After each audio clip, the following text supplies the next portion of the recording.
afternoon. I'd like to call this meeting to order, and I would like to begin by acknowledging that we are in Treaty 1 territory and the traditional homeland of the Métis Nation. My name is Carrie Linklater, I'm your chairperson today, and I'm joined on the panel by Mr. Kent Seelan to my immediate left and my far left, Mr. Richard Whitparad, and our city assessor today is Mr. Roddy Pantania, and our admin secretary is Katie Sutherland. We will be hearing applications for revision of the assessment roll in accordance with the Municipal Assessment Act. The matters for which revision is requested have been described in each application, and we will limit discussion to those matters. The statements that applicants or the assessor make at this hearing are sworn testimony, and anyone speaking to the matters must be sworn in. Be advised that comparison of assessments of properties are not considered evidence of market value by the board. The board is appointed annually by City Council and is independent of it and the City Administration. It makes its decisions on the basis of the evidence provided at this hearing and issues a written order that will be mailed to all parties as soon as possible.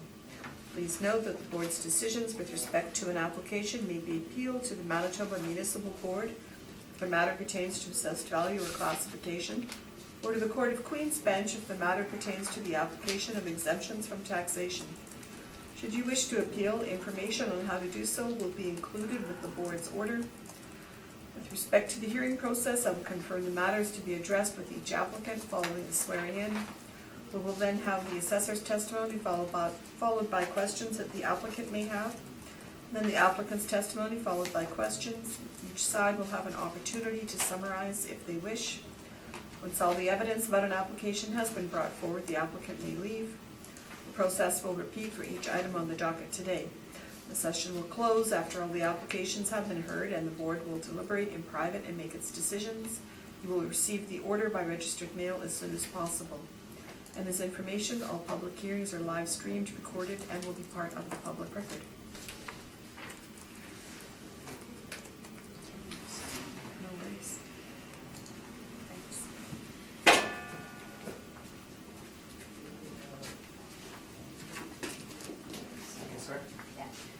Please state your name. Continue. Do you swear that the evidence you present is the truth, the whole truth, and nothing but the truth, so help you God? I do.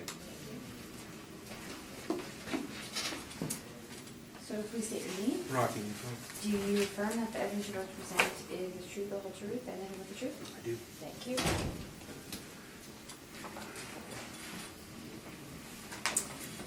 Okay, good afternoon, Mr. Neufeld and Mr. Pantania, and we're going to start off with 857 McGregor.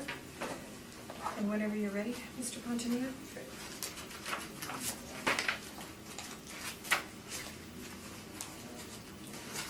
Okay, so the property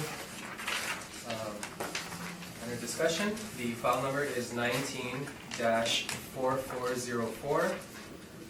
The roll number is 1102-095-7000. The address is 857 McGregor Street. The 2020 assessed value as of April 1st, 2018 reference date has two components, the residential component of $378,000 and the commercial component of $452,000, which gives us a total value of $830,000. This is a commercial mixed-use, multi-use property. And so we have two buildings associated with this subject property, 3 premises, it's 1 story. The actual and effective year built are both 1955. The land area is 7,455 square feet. The plan area is 3,096 square feet. The leasable area we have at 2,773 square feet. On page 2, we have some pictures of the subject property in question. So we have the first images of the parcel in question and the surrounding parcels, and the second is a pictometry image from overhead. On page 3, we have some more pictures of the subject property. So as we can see, there's an insurance company there, and I believe there's another office there as well. Images from the pictures. So if we look on page 4, we have a subject sale on the property. The sale is registered at July 4th, 2016. It was sold for $850,000, which it was sworn at. So we have that sale to look at. On page 5, I included a list of comparable properties for some market data. So a lot of these properties in question, I tried to include a lot of similar property types that were multi-use, that were used in a similar manner. But these property types are a little bit rare, so it's a little difficult to find properties within the exact neighborhood. So what I did is, if you take a look at the bottom 3 comparables from my list, they're all in McGregor Street, and they have a range in rents from $10 at the low end to $13.75 at the high end. On page 6, we have the apartment valuation stream. So we have 4 suites at a rate of $769.01 per suite. We apply the parameters, the model parameters, onto the valuation of the apartment, and we come up with a market value of $378,000. On page 7, we have the valuation stream for the retail component. So we have 2 premises, one that's 1,692 square feet at $13.31 a square foot. And we have another one at 1,081 square feet at $13.82 a square foot. Excuse me. Which, when we apply the parameters of the 2020 model that are in place, we have a 6% vacancy, 2% expense, shortfall at $6.50. And we capitalize the net operating income at 7.4%, which gives us the estimated value for the commercial component at $452,000. If we look on page 8, we have a income valuation summary, which lists both components of the valuation on the right hand, and then on the left is the total summary, which gives us the estimated market value of $830,000. I've included the standard capitalization rate tables, some pertinent Municipal Assessment Act excerpts. I've also included the latest income and expense mailer that we have from the subject property. It shows both components, the commercial component and the residential component. And then my final 5 pages are the addenda that I include that speaks to our cap rate studies and gives some more information on the fresh approach to the 2020 assessment. And that is my presentation. Thank you. Mr. Neufeld, any questions? Yeah.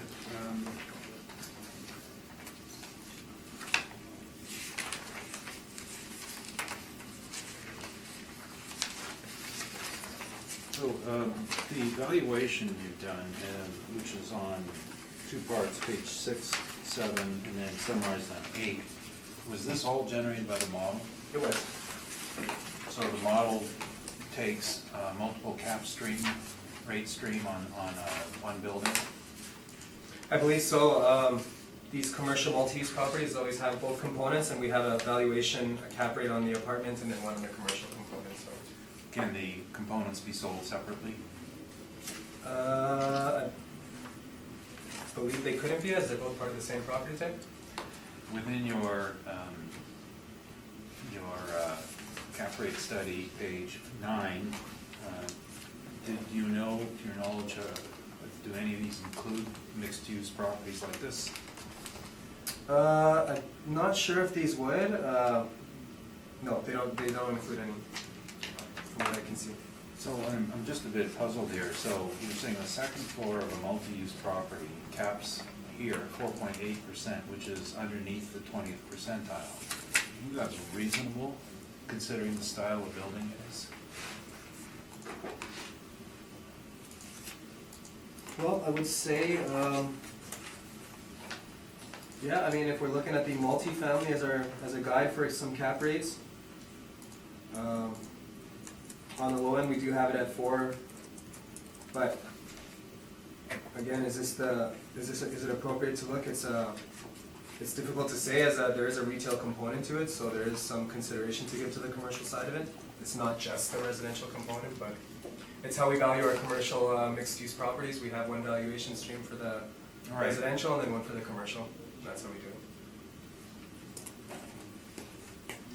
And the retail and office portion, 7.4%. Which stream does that come out of? Does this comes out of office or does it come out of retail? This would come out of retail.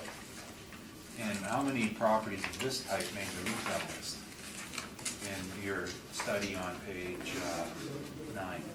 I didn't take part in putting together the statistics for that study, so I can't speak to that. Okay. Now, you brought the sale up. Are you placing any reliance on that? It's an indicator. I'm not going to hang my hat on it and say that that's the exact value, as there's always different characteristics to consider, but I did take a look at the questionnaire that was involved with it, and it does appear to be vetted. So I did some diligence in looking into the sale questionnaire itself. And was that provided to us? No, it was not provided. It's not in the brief. It's not in the brief. Do you know who the vendor was? I have a copy here. Can I speak to that? I'm just not aware if I can speak to the details of that.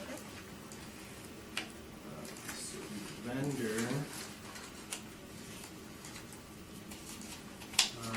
I can say the name. It's okay. Okay. It's Gregory J.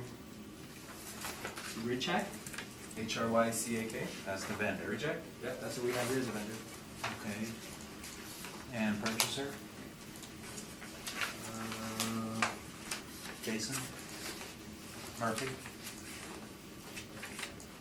I want to agree with you on that because the name does ring a bell. I can't see it on this form here. I think the property owner here is listed as a Manitoba Incorporated. Right. So I can read you the number if you want. No, it's on the thing here, you can see that. Okay. So you didn't investigate the relationship between the two? No, it was just the furthest I took a look at for the sale would have been just the questionnaire that we send out, and then we had it filled out and sent back to us. You weren't aware that the two were partners in one of the users, LaSalle I wasn't aware of Insurance? any details in regards to the ownership of the property. You're not aware then that they split up their business interests and this involved the sale of the business and the building? We have here is an open arm's length transaction, yes. So I can only go with the data I have in front of me. Okay. Well, it's been before this board on another of their properties, another LaSalle Insurance property on Notre Dame, and at that particular hearing, it was agreed to that it was a non-arm's length transaction. Oh, okay. So I guess you've got a different property and you don't talk to the other people then. I can only work on the dockets assigned to me, so. Now, the incomes you've used, all model now, did you have a chance to look at the vacancy rate in the apartment side? I believe it would be on the valuation stream there. No, but the actual, their income and expense form? No, I haven't. Everything to do with the apartment side of it was model driven, and I left it as what we had in the model. Well, whether it's model driven or not, you included the mailer on page 11, right? And it says 45% vacant.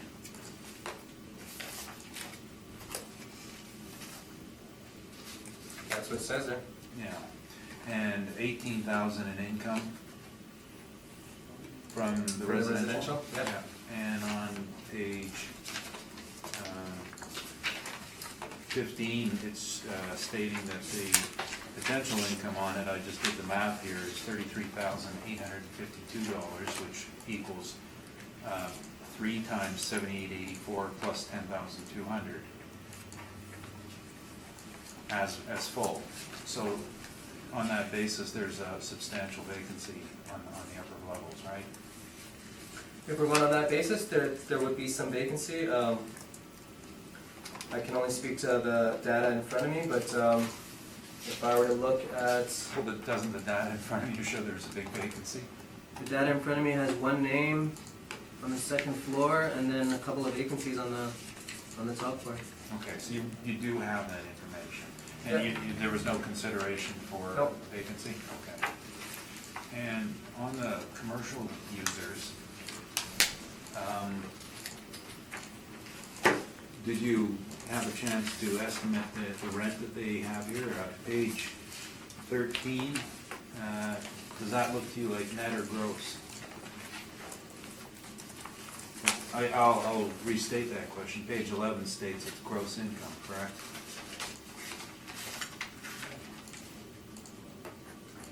Yes, sir. Stays gross.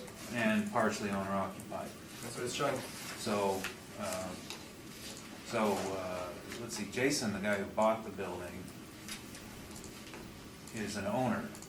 So I asked you earlier about the relationship of, on the sale, that you're not aware that one of the partners bought the building from his ex-partner and he's operating the business. Given that they have said it's partially owner occupied, you still putting any reliance on that sale? You know, Rob, everything you're telling me I haven't verified, so. Okay. I can only go with the data that, I mean, you can But let me know about all these characteristics of ownership details. I don't know. But there I are don't know. enough clues in here. Is there? I don't know. Well, I looked at the data myself and everything looked like what we had was Page- fairly reasonable for the Page property. 11, partially owner occupied. That's right. So wouldn't that make it a little difficult to put any Okay, well, weight when it's owner occupied? It's a little hard to know right, exactly what the values being reported are. but I know I'm answering your question, but what I'm getting at is when you have that sort of doubt, So, the issue, I'm putting in a question, okay. doesn't the issue of reliance come up with the doubt? I'm not sure how to answer that question. Okay, those are my questions, thank you. Thank you. Mr. McBride. I can't make the square footage work Okay. on the submission Okay. from the owner to your evidence. You tell us 2,773 square feet, I believe, That's right. and they tell us 3,700 square feet. I can't determine the second floor, but I would assume it would be the same as the first floor. Does that I make wonder sense? if this property might have had a storage component previous to this. That perhaps there might have been an adjustment in the previous assessment cycle, where there could have been some adjustments on the leasable areas, and that's why we have a lower leasable area as to what they're reporting. Well, you're telling us a basement area of 3096. Right. Right? Right. And then on top of that, they're telling us 3,700 square feet on the main floor for the two properties, the 2,500 and 1,200. Oh, sorry, that's the rent, sorry. The 1,740 and the 1,100. I count 3,840 actually for rent. 2,840 Sorry, 1740, and 1,100, 2,840. 1100, so 2840, and we're sitting at 2773, Yeah, now, the leasable area? when you're sitting at 2773, are you sitting at 2773 for the retail and 2773 for the apartment? No, so that'd be just for the retail, the leasable area. Okay. 'Cause I didn't see Yeah, a so that would breakout. be based on the commercial stream there. I don't think I saw a breakout on the space for the. Oh, okay. Okay. And so you're saying storage capacity would be there? It could be. So what we have on our stream now is just simply two premises, one for each tenant that's currently occupying the space. Excuse me. So there might have been previously some sort of a storage component. I can't, it's mere speculation at best. But if you look at the reported leasable areas and then you look at our reported leasable areas, we're almost identical. So there could be something, they might measure the common area in a slightly different manner, so. I should have asked you at the beginning, did you visit the? I did, no, I had, so, the majority of these properties, I did have a chance to drive by them, but there was no further, inspection beyond just driving by and seeing Do you have any notes that reference the condition? the property in question. Not for this one, no. No, Okay. so for this one, it would have been, it looks to be about the same as what we have included in the images here. So this image is from October 2018. I couldn't really see any differences to the current condition of the property. And your model calculated for a 65-year-old It did. building in this area? It was a this is 4.8. all model driven. Yeah. So you didn't change anything in the model? Nothing else. Okay, good. Just No what we further had. questions. Yep. Thank you. You're welcome. Mr. Seaman? Just a question with respect to page 15. Have you calculated the gross potential street income at 100% of occupancy? Have you actually done the calculations here? So, This, I would assume this is filled out by. right, so my indication when I looked at the residential component is I just made sure that what we had on file matched the characteristics, like the amount of rooms or, rooms that we have being reported. So that's basically the only look that I took to make sure that it lined up correctly, and then I let the model speak for what it was, for the value that it was giving to the residential component of it. So I just wanted to make sure that we had that part correct, and then from there I let the model do the rest of the speaking for it. Okay, so we haven't actually calculated the gross potential. No, I just took a look at just the rooms, the amount of suites there, and then just confirmed that we had the same amount in the model, and that was it. Okay, thank you. So Mr. Pontier, just to clarify one more time, everything is modeled. Everything for this property type is modeled, that's correct. Okay. So all I did was I just looked at the valuation component at both sides, and then I looked at our market data. Our rents seemed to be around in line, and I just kind of left it at that. Mr. Newfeld, if you'd like to give us your brief? Sure, one second.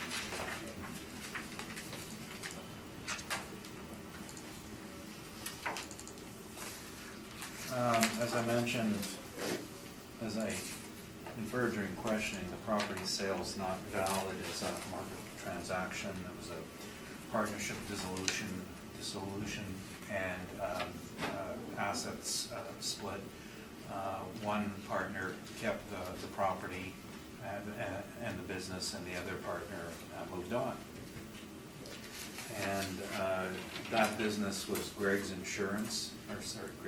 LaSalle Insurance. They used to be called Greg's Insurance, and now it's called LaSalle Insurance. And so they occupy that as owner space. The tenant next door is a true tenant, and there are 4 suites available for lease on the upper levels. The actual income, there's a really bad error in this calculation, referring to pages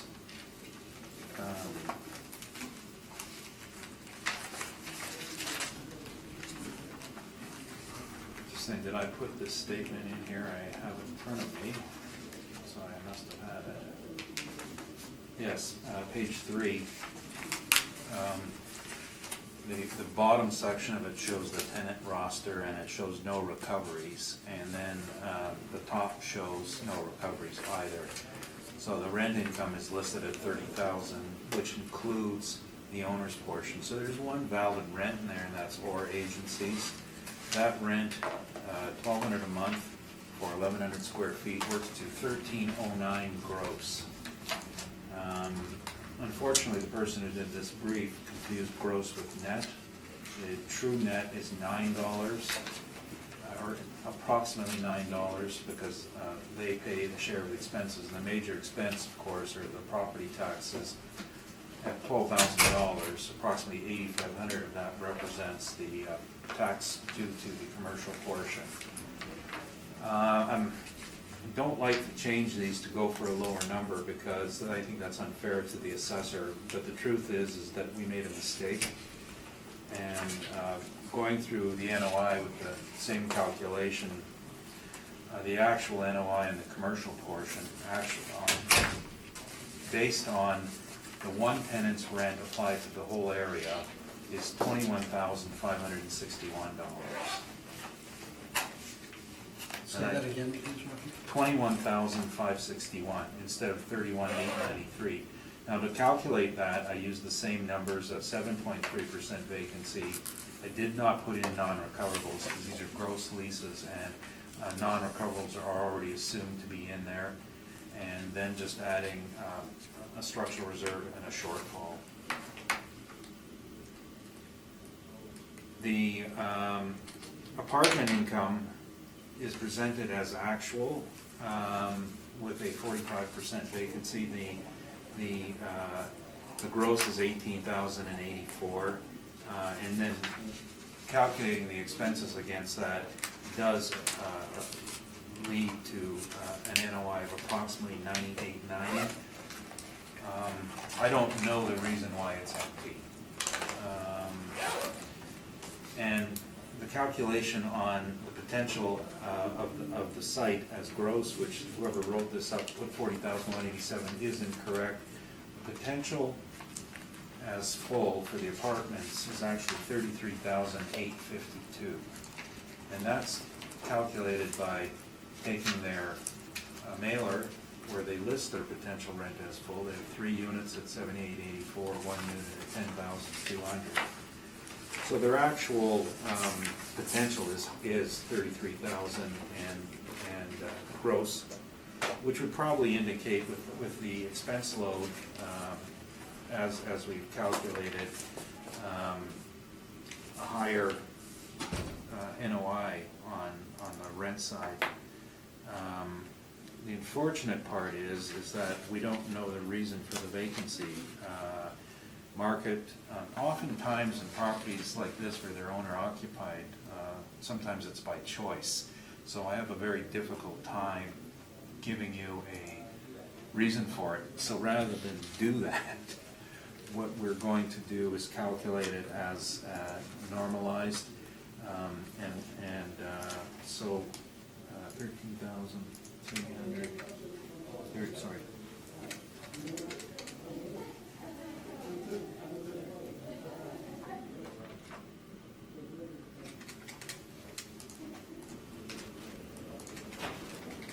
So our actual potential rent is, for the apartments, is 17,052. This is a mess and unfair. I'm sorry. It was done wrong, and I get to do it right now, or I have to do it right later. So 21,561 NOI on the retail office and 17,052 on the apartments. Now, in terms of a cap rate, properties like this don't track in anybody's universe because honestly, nobody in the investment community cares what the cap rate is on a split use. They're all over the board. And the basic reason why is because they're often occupied by owners or staff or related parties, and they're like mortgage helpers. And so sometimes they cap so ridiculously low because they're just there to help, and sometimes they track high because of market disinterest. What we look at when we appraise these properties in the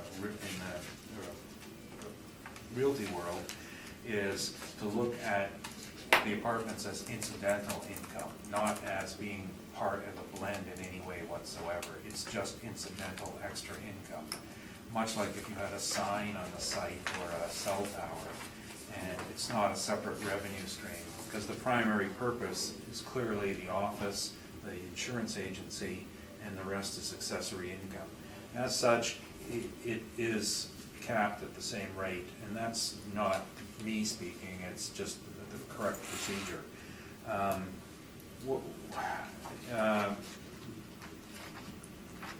Just for the caps on these multiple use properties, as I said, we don't even track these, and I'd be hard pressed to even find one in our records.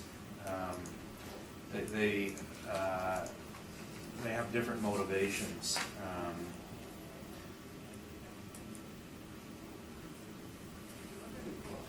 I'm at a loss here. So what I'm going to do is, for my request to the board, I'm just going to use a number of 8% for everything.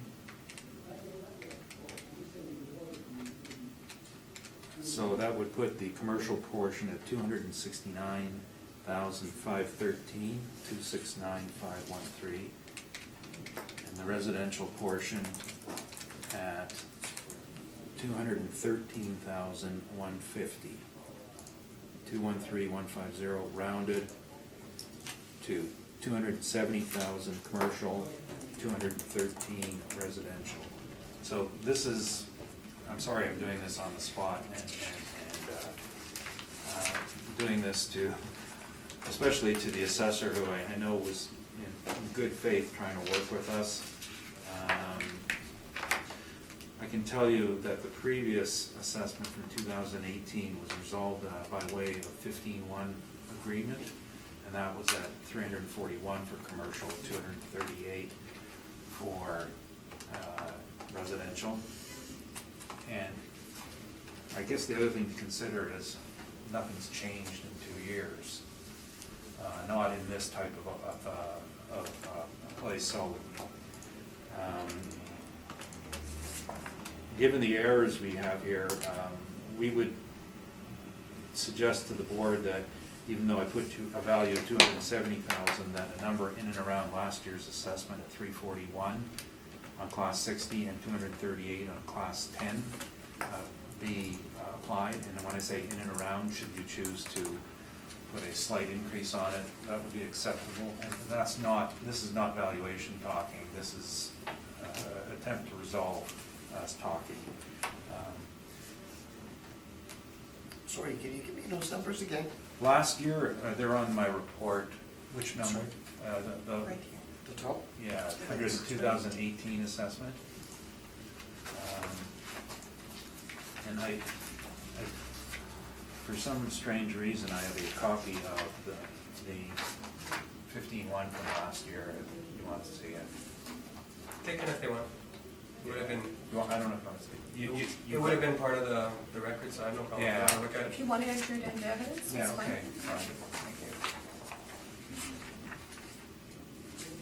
And again, I don't know, I know why this slipped through the cracks in our system, because it is a strange, unusual,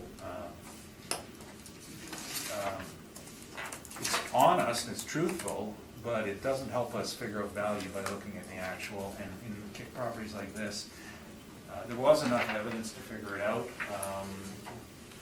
on the actual, and in properties like this, you gotta look at the actuals. There's no such thing as hypothetical for properties of this type. That's my presentation. Thank you. Mr. Pantania, questions? Well, I had prepared a little bit of information just based on the values that were presented, but our values have changed, and it's a little difficult to make some sense of it. So I think I'll be okay with Okay, leaving things as they are. all right. Mr. McGriff? No questions. Mr. Sealer? No questions, thank you. Mr. Neufeld, did you ever have a chance to inspect this property? I did approximately 3 years ago, 4 years ago. Yes. One of my Do rare tell. trips. One of my rare trips to the North End. It was a grand tour of all the highlights. It's just basic two-story commercial style building, built at the time with commercial in the main and apartments above. They're a fairly common occurrence, and you know, if this were located in Fort Garry, I think you'd get a good number for it. They're a lot more desirable for Garry or Portage West or not in McGregor, that's all I can say. It's just not the greatest investment in that market. Can you speak to the condition of the apartments? I didn't go into the apartments because they had tenants in, and I've been in the other buildings owned by these people and basic accommodations. I don't think there's great amounts of deferred maintenance. The other one I was in strikes my mind. They had some vacant suites and they needed some work, so they just said, we'll just close it down instead of putting the work into it, which is, my assumption is why these other two suites are vacant. But because I can't prove that, I'm gonna assume we should have income attributed. That's why I moved my number upwards on that one. Okay. So you were addressing the 2016 sale and feeling it was perhaps not arm's length because it was a partnership? Sorry, I should have said this earlier, because I don't like talking about this too much, but we appraised it for the partnership dissolution. My daughter did the appraisal, and we knew the parameters upon which that sale was based. It was partners needed a value to buy each other out, and that wasn't the number we gave them, by the way. So there's no appraisal floating out there. All right. Thank you very much. Any wish for a summation? No, based on the information that I had, I feel that we had a value that was fair, and should that change, then it should change, I guess. Well, I have my sincere apology to the board and to the assessor on behalf of this misunderstanding here. I'm confident the numbers I gave will be reasonable in the long run. And I thank you both. Mr. Pontier, if you want to take us to 164 Langside? Okay. I dread looking at it now.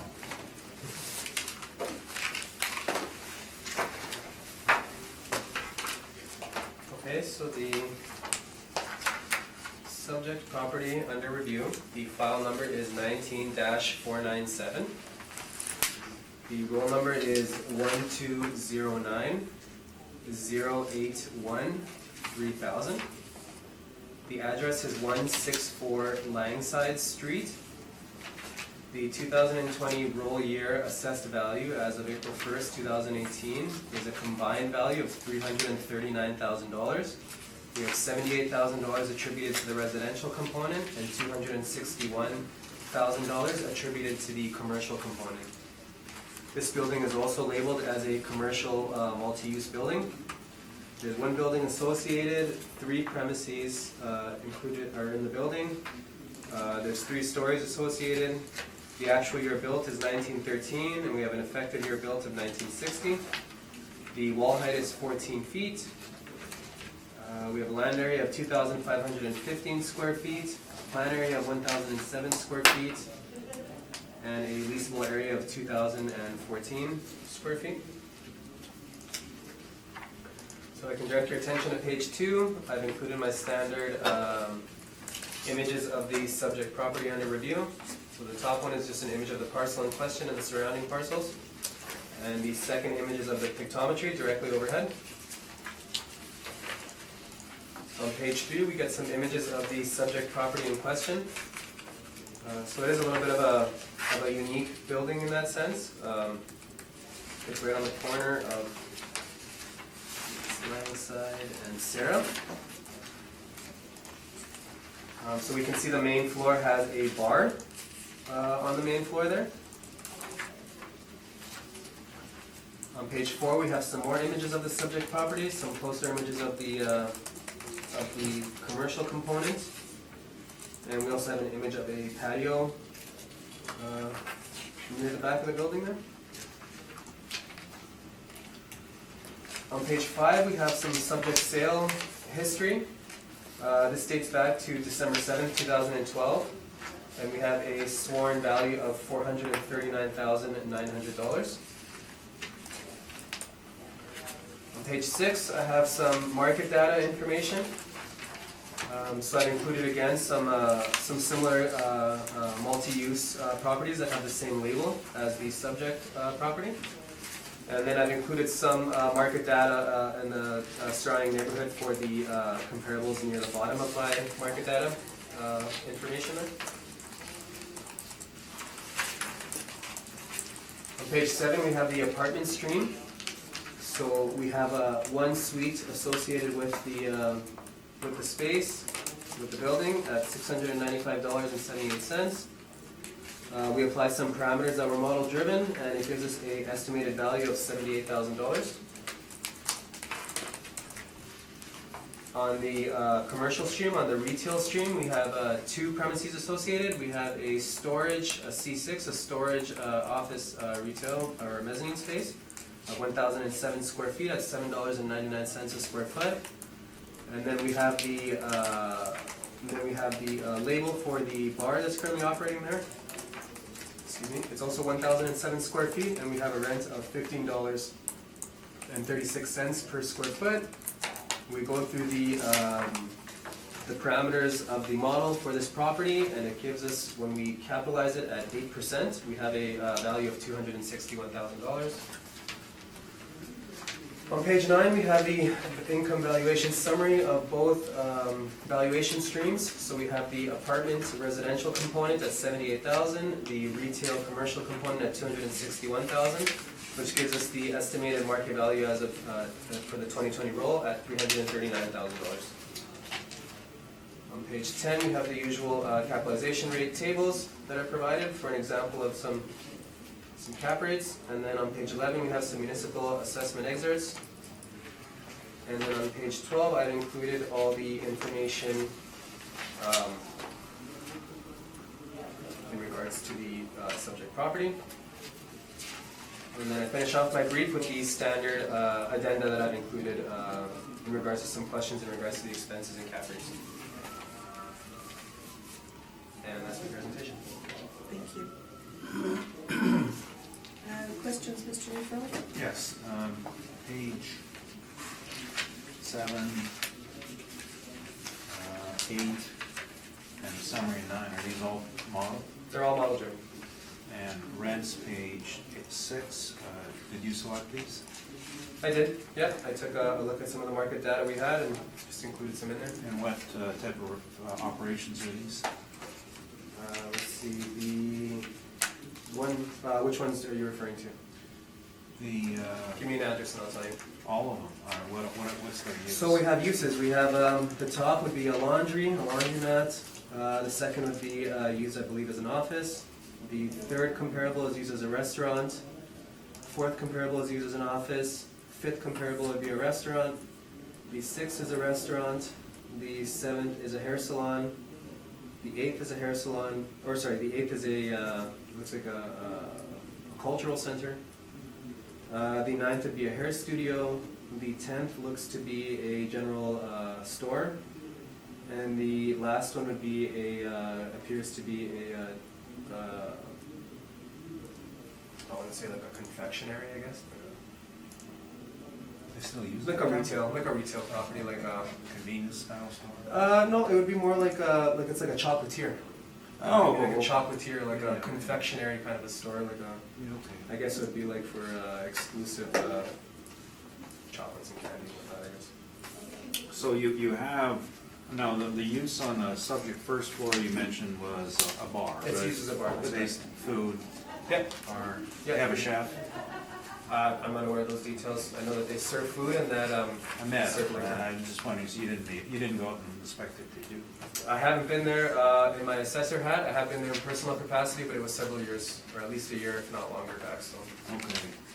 And so out of these rents, you've got restaurants, $12.50, $10, $11.54. Those are 3 restaurants, and you're applying $15.36 to the subject. It's a bit higher than your restaurants. it could be. I mean, if we look at the bottom 3 comparables, it seems to be within the neighborhood. We have a range from 17.24 to 23.27. Some of these restaurants may not be licensed, whereas there is a licensing in this. It's a bar, so there's a component of eat. Like they do offer food, but they're also licensed, so they operate as a bar.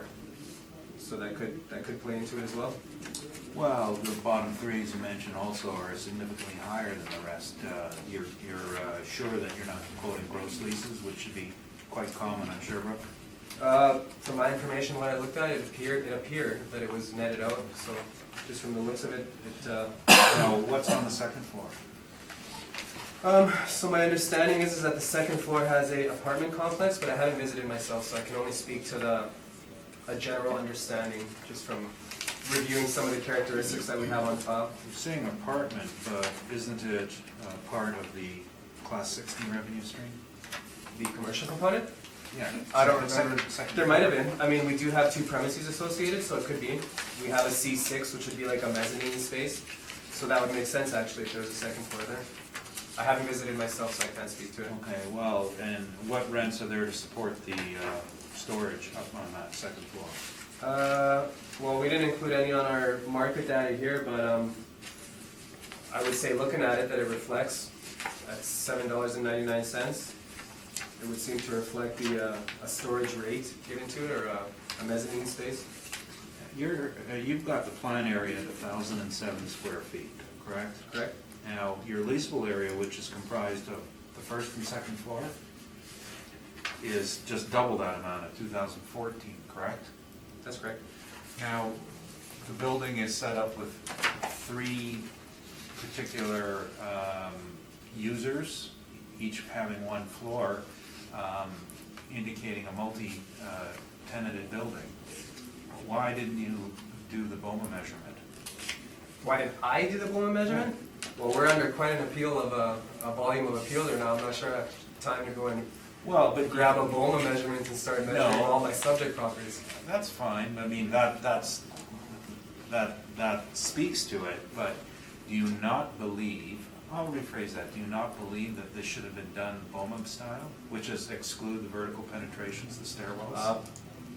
You know, Rocky, that's beyond, I would say, the relevance of what we're speaking to at the moment, which would be, well, maybe let me rephrase that. It definitely would not be relevant. The sizes are relevant to the conversation, but I definitely did not grab a ruler and go and measure things out if that's what we're kind of getting Well, at. if you're using, what if your comparables were done BOMA style, then you'd be mixing measurement styles, right? What if they weren't? Well, that's not the way to answer the question. I said, what if they were? Does that not introduce any doubt? But if they into- weren't, would it not give us some verification of the rents as well? Okay, the absence of proof doesn't erase doubt. Doesn't this introduce doubt as to the accuracy of the assessment? Well, at $15.36 on a commercial property there, I don't see it being out to left field or anything that would raise eyebrows on the property type, so I can't see anything that you're referring to. Is there a tenant on the top floor?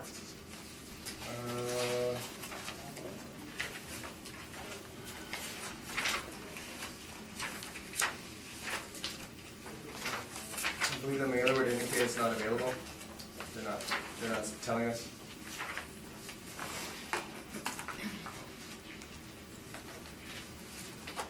And you said that you've been in there at one point on the first floor Yep, as a...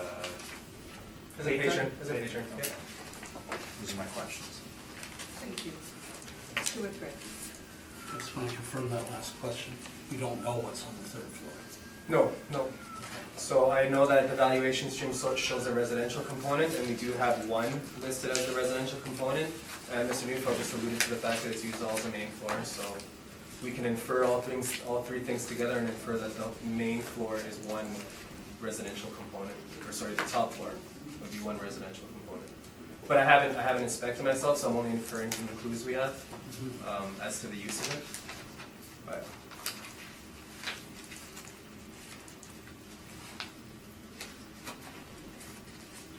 No further questions. Just for clarification, what's on the main floor? Main main floor is a bar. Bar. It's a bar. Okay, what's on the second floor? That I'm unaware. So unfortunately, I'm not exactly sure. When I was a patron, I just was on the main floor, so I'm unaware if there's a mezzanine component. But our valuation summary does show one, and it hasn't been disputed. It still seems to be there. So I would assume, based on that, and based on Mr. Newfeld's characterization of the subject property, that it's being used in the capacity of a mezzanine, I guess, to the main floor. Okay, So it'd be like a second floor kind of addition to the bar, I'd imagine. And the third floor, we're not certain. The third floor, again, inferring from Mr. Newfeld, I guess it's used as a residential for the whole main floor, and that would make sense because we only have one residential component. So according to our information, I would point you to the mailer. The mailer doesn't have much for us to work with. In particular, if you look at the residential component on page 15. On page 15, if you look there, we have not available. They give us nothing to work with in terms of some characteristics for the residential component. So we can only work with the data that we have on it. Does your office ever go back and question this? We could, yeah. I mean, there's always space to make reviews and to make an inspection and to make an appointment after the appeal season just to confirm everything. And should any supplemental assessments need to go up based on any characteristic changes, we are legislated to be able to do that. So for any characteristics that we have wrong in the system or anything, we can correct them. So Excellent. Thank you. Any questions? Thank you. So as indicated, you were in there as a patron As a a year patron. or two ago. Yeah. To Lakeside Grocery. Yeah, And it's all model driven. all model driven. So it's a 1913 building, then effective of 1960. Do you have any field notes as to when it was last inspected? Not on me. I would have to check the system back to know where the capital would have been put forth into the building to have caused us to put the effective year at a different year or a newer from the actual year that was built. But I don't have that information in front of me at the moment, so. Okay. I'm just looking at the basement. Yep. That model assigned that $7.99 a square foot. Well, it's actually not, it's, so it's not classified as an 08 basement, which would be just a basement storage. This is a C6. Okay. So this property, this property use code that we put on it would have specified C6 if it was like some kind of a mezzanine capacity or like it says if we look at the valuation stream there. This use code would be for any like storage that's valuable to the space. It would have a bit more value than an 08 basement would have. So it's a standard storage for the office retail or used as a mezzanine. And again, with the clues given by Mr. Neufeld, I would assume the second floor would be used as a mezzanine. But I haven't inspected it myself personally to see that. I'll just go on some of the information we have there. Okay. Given pages 15 and 16 in your brief, would you or could you not also assume that it is not being rented? Yeah, that could make the assumption, and perhaps the vacancy, Okay. any sort of an adjustment on there would be warranted, but we would need to, I guess, dive deeper into the pool, so to speak, to find out the details of what's exactly going on at that residential space on there. Okay. And your rent comparables on page 6, Yep. they all have apartments located above it? No, they don't. So the ones up to, so if you go one, wait. So I believe the top 8 up to 156 Sherbrooke Street, those top 8 are all commercial multi-use lease rates. Mhm. And then the bottom 3, I just wanted to get some market data in the neighborhood to make them more relevant. So again, these property types are a little difficult to find good comparables in the sense that they're a little bit more of a rare property type. So you might have some good data, but it might be in a different market region. And so sometimes we have to have allowances to that. But we can also speak to that and say, well, the ones that are in and that would be considered, in a higher scale market region, perhaps their rent rates show that they're a little bit higher. Whereas the ones in a poorer market region, their rent rates might show they're a little lower, and then we can try to find a range for ours, for the subject property. So the model has given this, the main floor, 1536 a square foot. That's correct. So does the model ever consider location? It does, so market region does go in, so it'd be market Okay. region, Okay, just because this is Lakeside, yeah, this is not a particularly desirable location. that's right, and I think the 8% cap rate that's on the valuation stream might reflect the fact that it is onto the higher end of the cap rates. So 8%, that's supposed to get us into the higher range, so that could be a reflection that the model's attempting to do. And your December sale in 2012, That's right. do you know if that was arm's length? I do, so I didn't bring enough to hand out, but I do have the sales verification form in front of me. It does show that it was an arm's length open market transaction. And then we can go through the sale and look at some other conditions on it. We had a question as to the veracity of the mailer. I mean, we can only use the information we have in front of us, and the information would show me that it does appear to be an arm's length open market transaction. Maybe Mr. Neufeld can illuminate me on some other detail. I don't know about that sale, but Okay. based on that, it seems that it would appear to be open market. Would you agree that 2012 was a more buoyant market in terms of 2018? Like in regards to the sale that we have for 2012, it could be. I wasn't an assessor back I in was just gonna 2012. say, I don't think you were. So I might, any answer I would give would be pure speculation at best, but I would say 2012 2012, 439.9, Yeah. 2020, 339. Okay, and just one more thing on page 12 of your three. Sure. You've got the private user ID and, I did, so that was an accident. That- yeah. I always make sure to okay. to blank that out. That was just an accident that went. Missed my eye. Thank you, that's all my questions. Mr. Neufeld, if you'd like to give us your presentation? Thank you. I can speak to one question that was asked about inspections, and there weren't any when it was assessed following the sale. It was, I have a statement here on a assessor's brief from 2016, which had been for the 14 year. The sale was no inspection, no permits. Use is not confirmed, however, may convert a portion to a restaurant. Possible future renovation. But there has not been an inspection of the site. The sale's very interesting, and now in this particular property, I know everything about it, so I'm not at a loss. Inspected it. Shelley and Ryan Armstrong, brother and sister, out of Vancouver, involved in the film industry out there. And one of the shows they were working on wanted a site and Winnipeg offered some tax credits. So they came to Winnipeg, found this site, purchased it for the purpose of filming the television program. And I can't remember the name of it. They shot for 3 years, and the revenue was very, very good for renting for film shooting.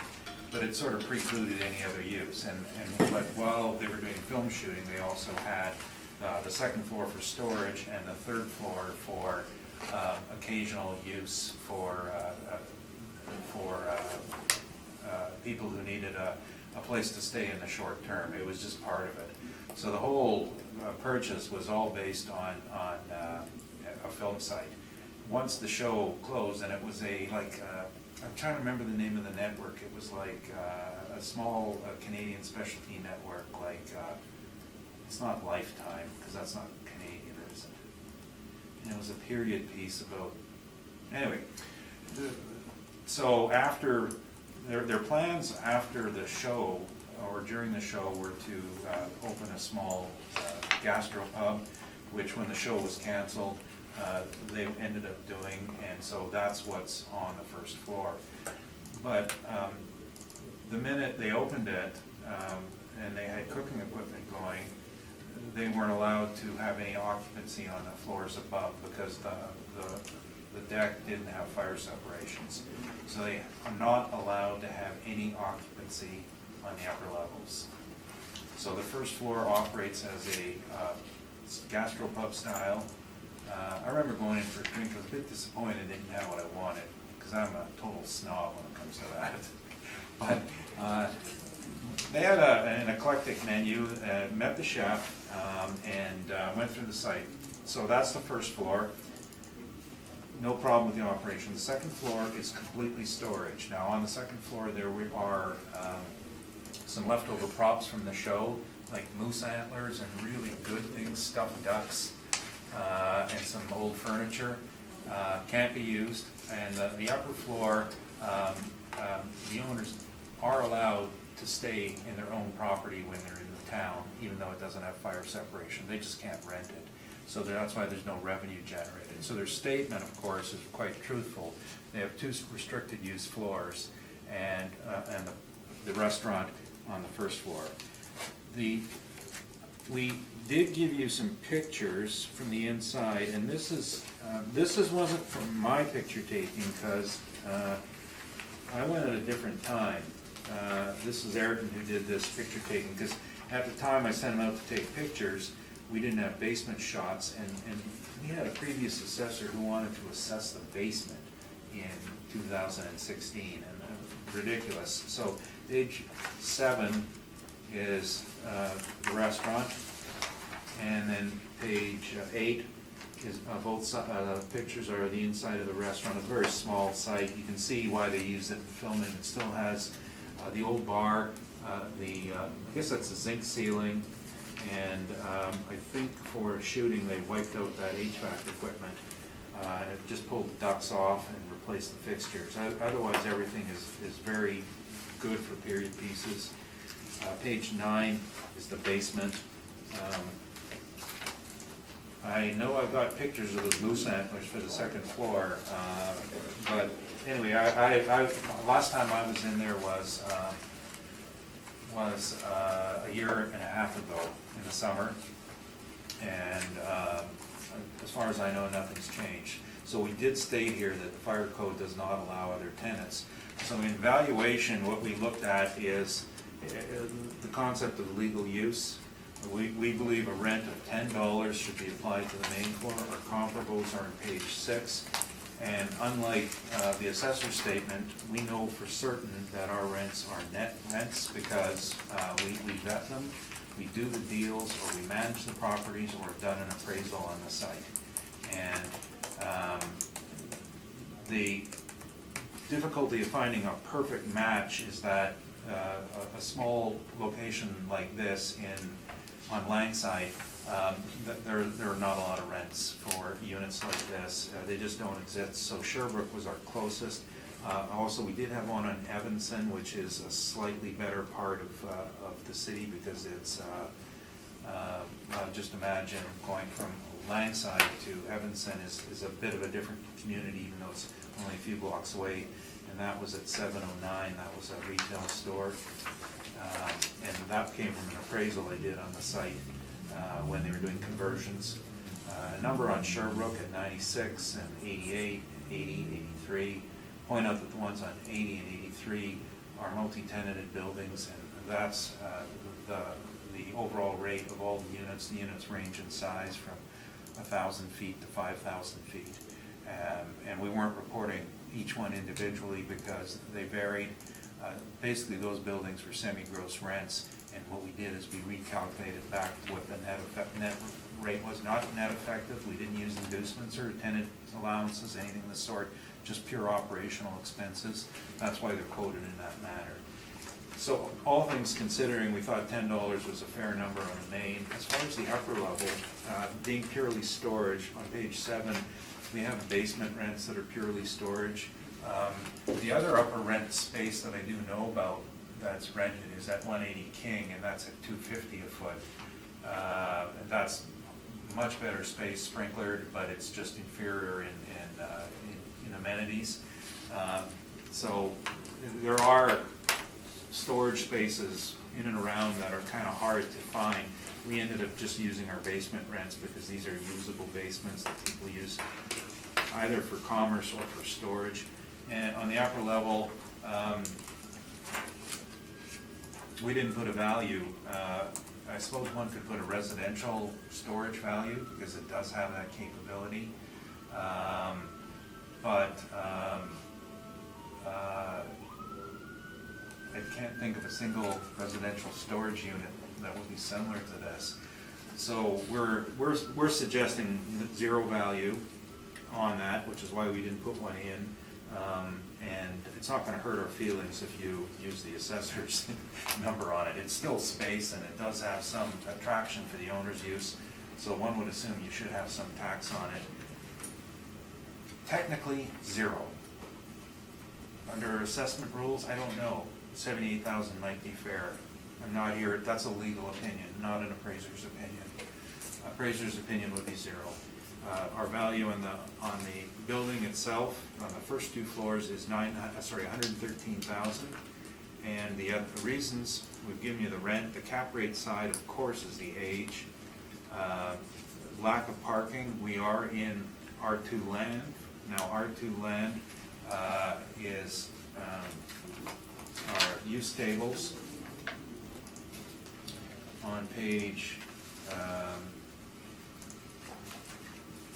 So the principal use table, which is on page 16, it is not a permitted use, gastropub or pub or a restaurant in R2. However, the pictures would indicate that it was likely that use for 7 years, so it's a good chance that it's a legal,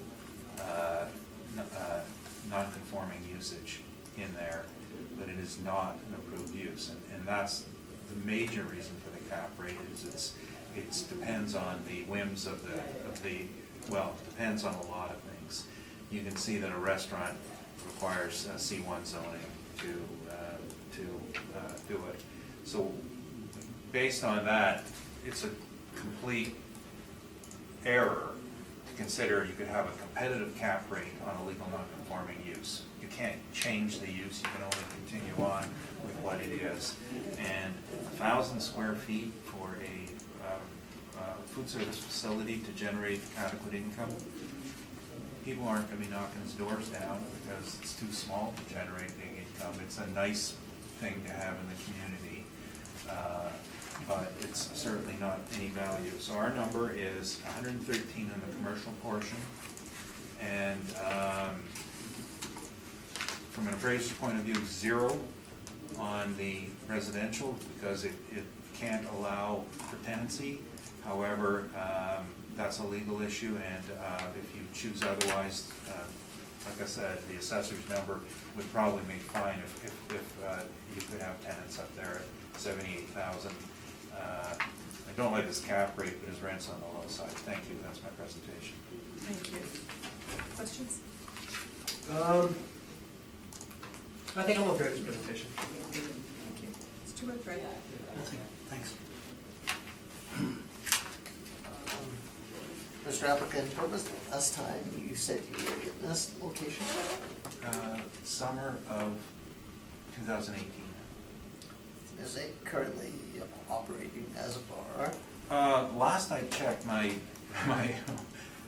office neighbor, his son was a bartender in the site, and last I spoke, his son no longer works there, but that was this summer, so it was still in operation. I think if I understood you correctly, there's no food preparation Oh, here? no, there is food preparation. You have a choice. Make food or have occupancy above. The minute they make food, they could no longer have occupancy above. And of course, in order to get a license to serve alcohol, there would be some requirement to have food. Licenses are better, easier to get than they were years ago. You ever want to be bored to death? I can tell you how I was involved in doing that particular thing to make the issuance of liquor licenses easier for places like this. But they are easier to get, but there has to be a food component. And so there's nothing, it's an either or proposition. You either use the main floor or not have a restaurant. Thank you. Prior to this sale in December of 12, was this building vacant? Yes. Do you know how long it had been vacant for?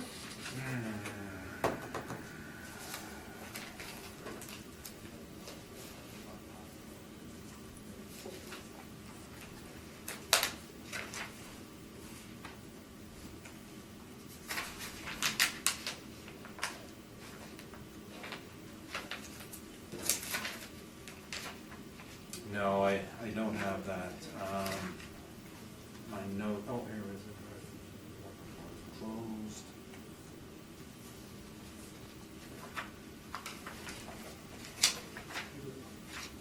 No, I don't have any in my notes. Okay. And did you bring this to the board in 2018? I did. I brought it back in 16 and 18. 16 is under appeal at the municipal board at a value of 489,000 or something. The assessor's chasing the sale and doesn't understand that buying a business to get rent is not sustainable, nor is it market, but that's fine. He also had 4,000 square feet as rentable, including the basement, so I'm sure in the long run it'll be fine. Last year, last cycle, there was an offer of reduction made to us, and our reason for signing it, and that's the numbers we've indicated, 270 on class 60 and 61 on class 10, were that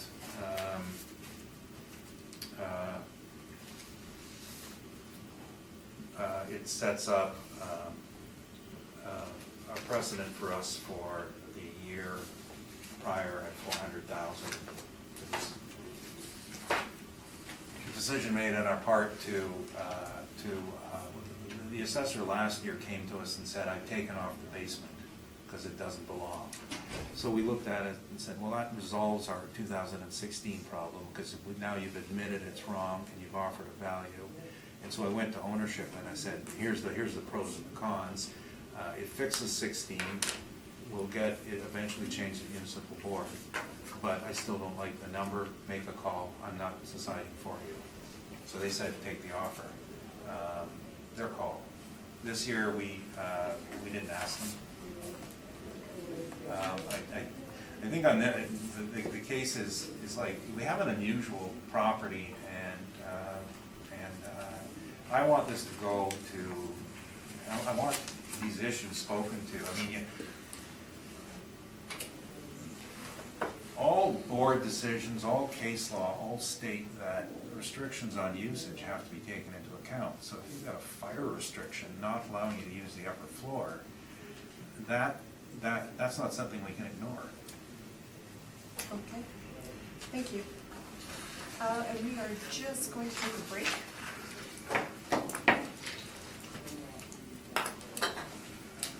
Michelle, can you turn the heat up? Yeah.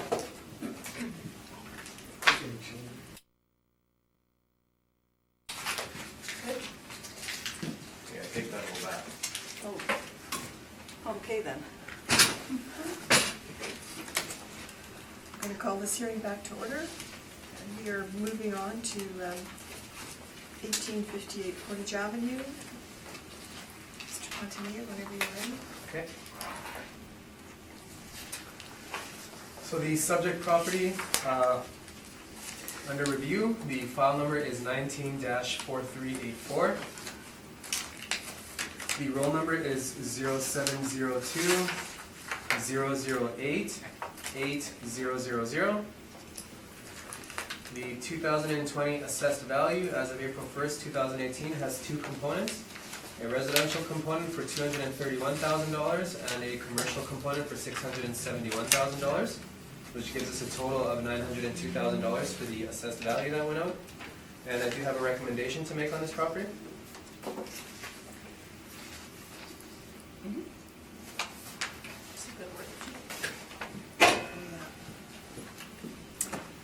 The workup sheet. The ones that you enjoy. Fabulous, Thank you. yes. There you go.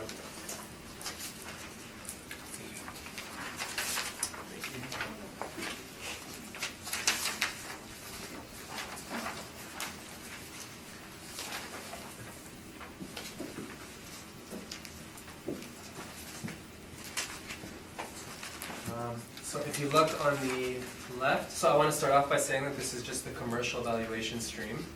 So we still have the residential commercial stream, which isn't included in this workup, and I'm still going with the model-based residential component. That's part of the valuation. But in terms of the commercial component stream, so the original valuation that we had on it, we had 728 square feet at $7.65 a square foot. And then we had the main premise at 3,640 square feet at $13.79 a square foot. So when we go through the model parameters of 6% vacancy, $6.50 shortfall, 2% other expense, we have a net operating income of $49,667, which is capitalized at 7.4%, and it gives us the indicated market value of rounded $671,000. And so what I did was that there was some room to move on a cap rate adjustment on this property. So we still have the same rents in place. We have 728 square feet at $7.65 a square foot. And then we have 3,640 square feet at $13.79 a square foot.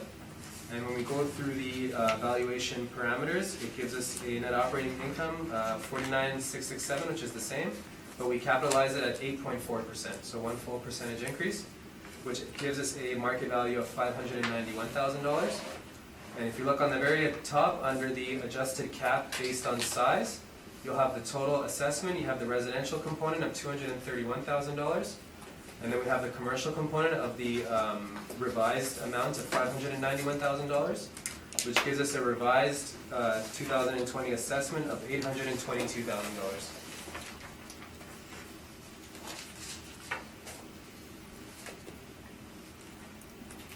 Mr. Neufeld? I'm gonna ask two questions and then give you my decision, if that's okay. Go ahead. Thank you. Page 11 to 16, what is this information? So this information would have been the mailer information that we had in our internal system. So whenever a mailer is filled out online, it gets put into our internal system, and then that we actually don't have the same PDF mailers that we have. We have this internal version of the mailer, which is the exact same thing, but it's just filled out by the owners online as opposed to being Right. submitted by mail. So is this the owner's submission? It's what we have on file for the 2017 income and expense mailer. Do you believe it to be the owner's submission? I would believe it to be, yeah. I mean, it's what we have on file. Has it been altered? I haven't altered anything. Has it, to your knowledge, been altered? No, sir. We don't alter I don't alter any documents. I don't really know where that would come from, but I have in my possession a copy from my properties. And line items 108, 202, and 215 have all been deleted. on which page, sir? Line items, On which page are you looking at? page 11, line items 108, Yep. 202, Okay. and 215 have all been deleted. I don't know. This would have been the mailer that we had in the internal system that I would have just included into our brief. So I don't really know if it was altered or not. I don't know.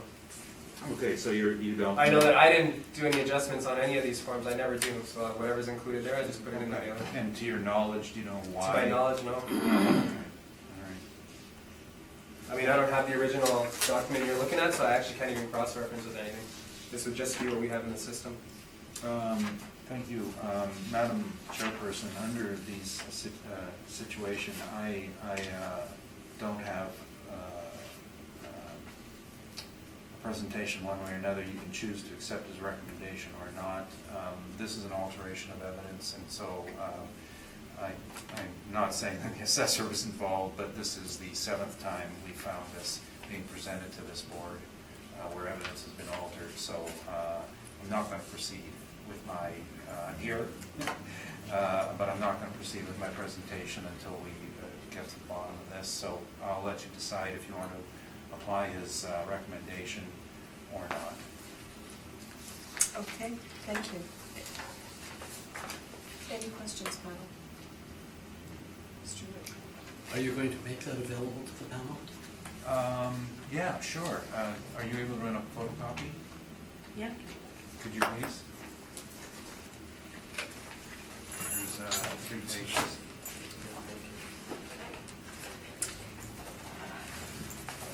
Thanks, Michelle.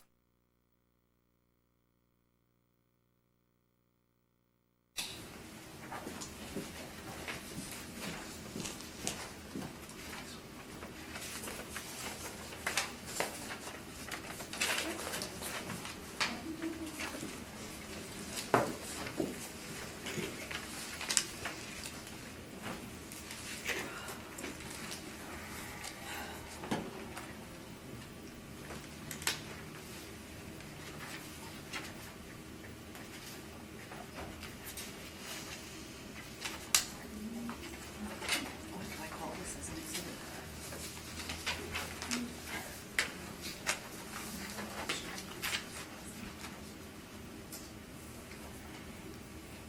Do we want to discuss this now? Have that date? Oh, is it thing back on? Yes. I noticed another change in leasable area.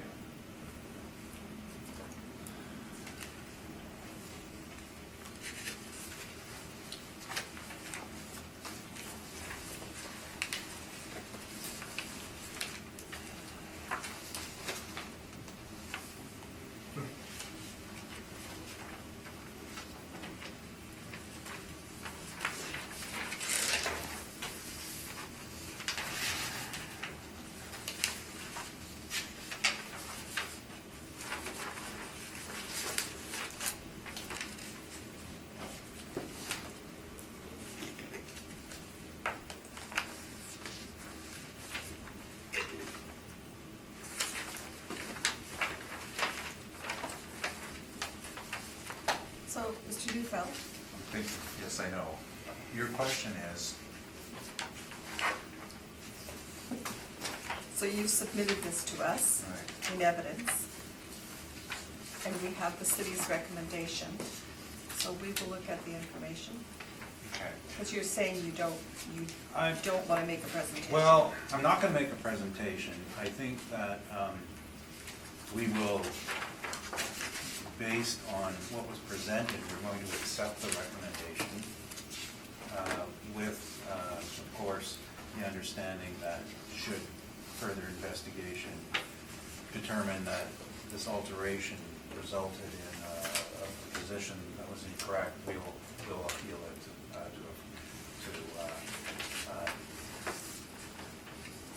the municipal board. I think it speaks more to a systematic failure at the assessment department rather than something specifically with this property, but that's what scares me with it specific to the property. So we'll accept it for today, if that's okay. I know that there's some discussion that, I don't know. You just had a situation on another property where there was a issue with acceptance, what that meant.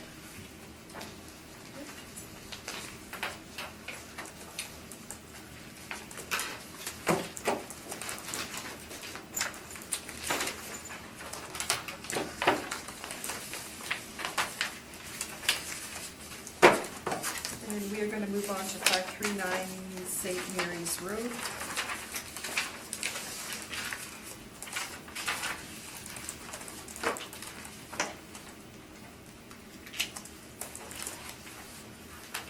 Whenever you're ready. Okay, so we'll begin by listing off the file number for the subject property under review. It's 19-2354. The roll number is 0800-029-400. The 2020 assessed value as of the April 1st, 2018 reference date has two components to it. The residential component is valued at $111,000, and the commercial component is valued at $247,000, for a combined total of $358,000. So this building, there's two buildings associated on the parcel. There's two premises, 1 story for the building. The actual year built is 1919, but we have an effective year of 1949. We have 10-foot wall heights. The land area is 4,156 square feet. The plan area is 4,612 square feet. We have a basement of 448 square feet. Gross floor area is 5,060 square feet, and the leasable area is 1,421 square feet. And under my recommendation section, I don't have a recommendation. I am seeking confirmation of this value, but I did want to be clear on the detail that the income and expense mailer isn't included in the brief. The reason why I couldn't include it is because actually the last cycle this property was had a different parcel use code. So it actually used to be under the residential mixed use, or multi-use I guess, component, the parcel use code.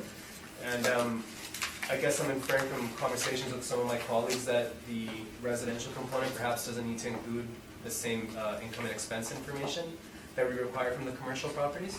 So I just wanted to be clear that there isn't a mailer here, but we're not seeking non-compliance because we can't seek non-compliance on someone who was never asked to provide the information to begin with. Okay. So going forward now that they're under this new parcel use code, they should be part of the request now for income and expense information. But as it stands now, I don't have that included in the brief, so just so we're both on the same page on that. So if you look on page 2, I've included my standard images for the subject property in question. So the top image is just the parcel in question, and its surrounding parcels. And you can note that it's on the corner of Ellesmere and St. Mary's Road. And the bottom picture is the pictometry image that we have associated with the property. I've provided some Google Street View images from the June 2019 map upload that they have. And you can see some images of the subject property in question. On page 4, we have some sale history. It's older, so I'm not going to be putting too much weight on them, but we do have 2 sales there from 03 and 04. On page 5, we have a list of some market data. So again, I've included some of the usual suspects for the commercial multi-use properties that we can look to for some market data. And then I've included some, the bottom 3 would be some property types that are in the neighborhood.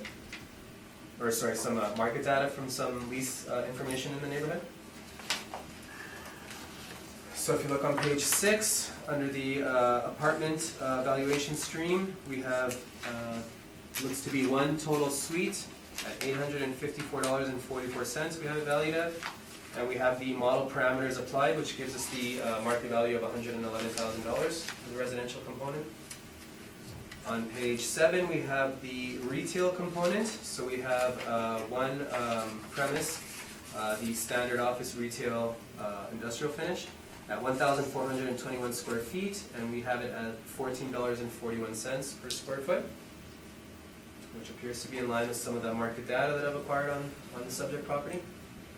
And we apply the model parameters on there, so we have a 6% vacancy, 2% expense, $6.50 per square foot shortfall, which gives us a net operating income of $18,309, which we've then capitalized as 7.4%, which gives us the market value of $247,000. And on page 8, we have the income valuation summary. So to the right of the summary stream, we have stream 1 and stream 2 for the residential and the commercial components. And then we have the summary that lists the total market value at $358,000. On page 9, we have some capitalization rates, a table there with some capitalization rates, the 20th and 80th percentile.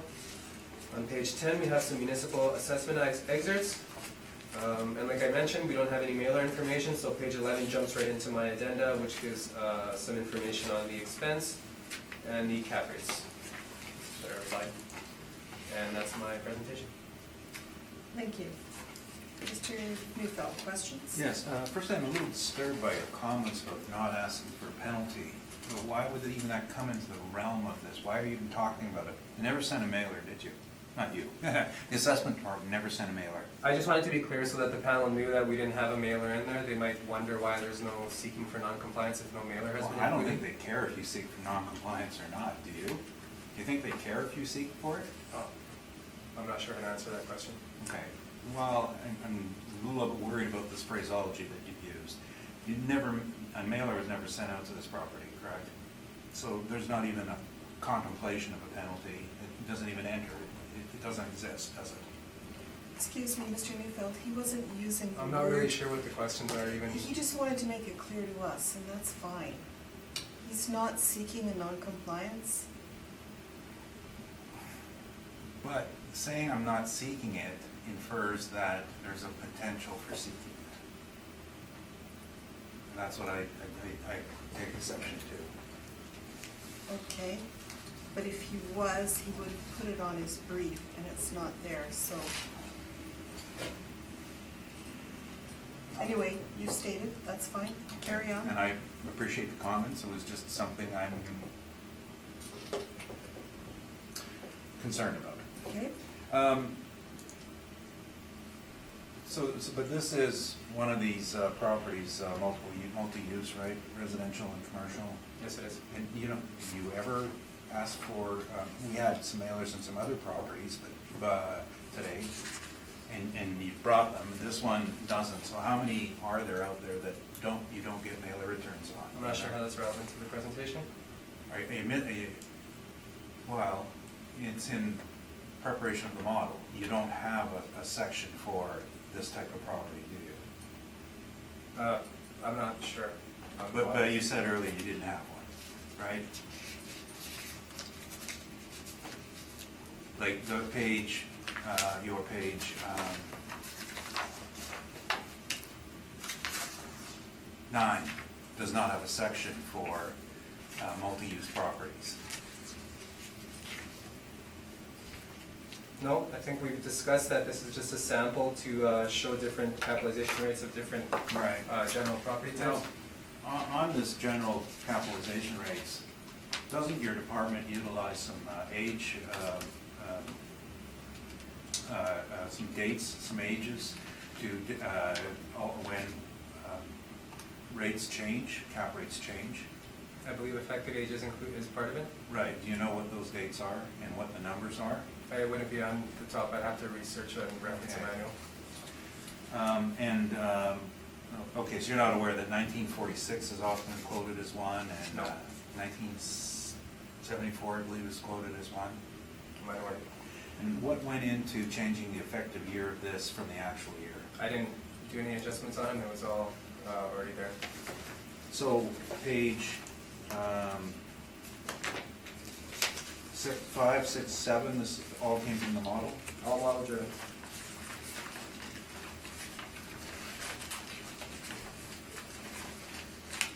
Now, this site has one residential unit. And That's what we have on file. on that basis, you've applied a cap rate, or the model has applied a cap rate of 4.6%. To your knowledge, have you ever seen a cap rate on a single unit? It seems to be in line with some of the other multi-use cap rates that are put in the apartments. So I believe it's just following the model parameters For a single unit? for single unit. And same question as before, is it possible to sell the residents separately from the? It's all in one roll numbers, so it have to be sold as One title number? one title. Okay. So, but you don't apply a single cap rate No, to we don't. the CM, this class? Residential components have their own cap rates and their own parameters. And so the rents selected, page 5, were ones that you selected for this? That's right, that's why they're in the brief. Okay. And you have some that are as newly built as 2011. Would they be less pertinent? than- I believe the lease information reflects the amount per square foot that they're receiving. I'm saying about the effective year built. You've got a number that are 1907 to, say, 1949, and then you have some that, the higher range, 1979, 2011, 1988. Are you relying on those? It's just a range of data to show some leasable, some market information. Have you ever inspected this property? I haven't.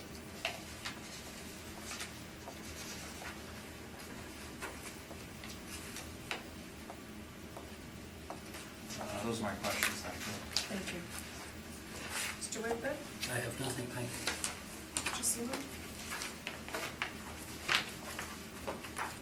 No questions, Mr. Chair. Thank you. So you did not have a chance to inspect this I property? did not. Okay. I'm going to assume by your picture at the bottom of page 3, is this the rental area at the back? I'm assuming the same as you. Okay. I'm just inferring based on the size of the rental portion of the property and the size of the leasable area, it would, concludes would tend to show that the portion in the back of the building is used as the residential component. Right. Do you know when these pictures were taken? I'm So assuming- this is from the June 2019 Google Street View map upload that was put onto the system. Okay. Sorry, I'm gonna ask, and I do see mannequins in the window, but the there doesn't appear to be signage. So I'm wondering, is this actually operational? That was a difficult question to answer myself, because we don't have any information in regards to the details of the property. We're kind of putting our weight on the model just to kind of get it right for this time around, and should we have some information provided in the future, we can then use it and make any adjustments as necessary. Okay. On page 5 of your brief, your rent comparables.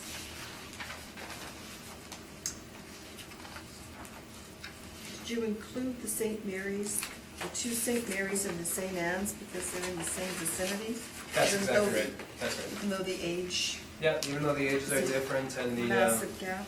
yeah, there's differences, it can at least, we can use it as a benchmark to see, okay, the newer rent rates, this is what they're getting for market data. This is what the model's predicting, and we can just kind of see if it's reasonable or not.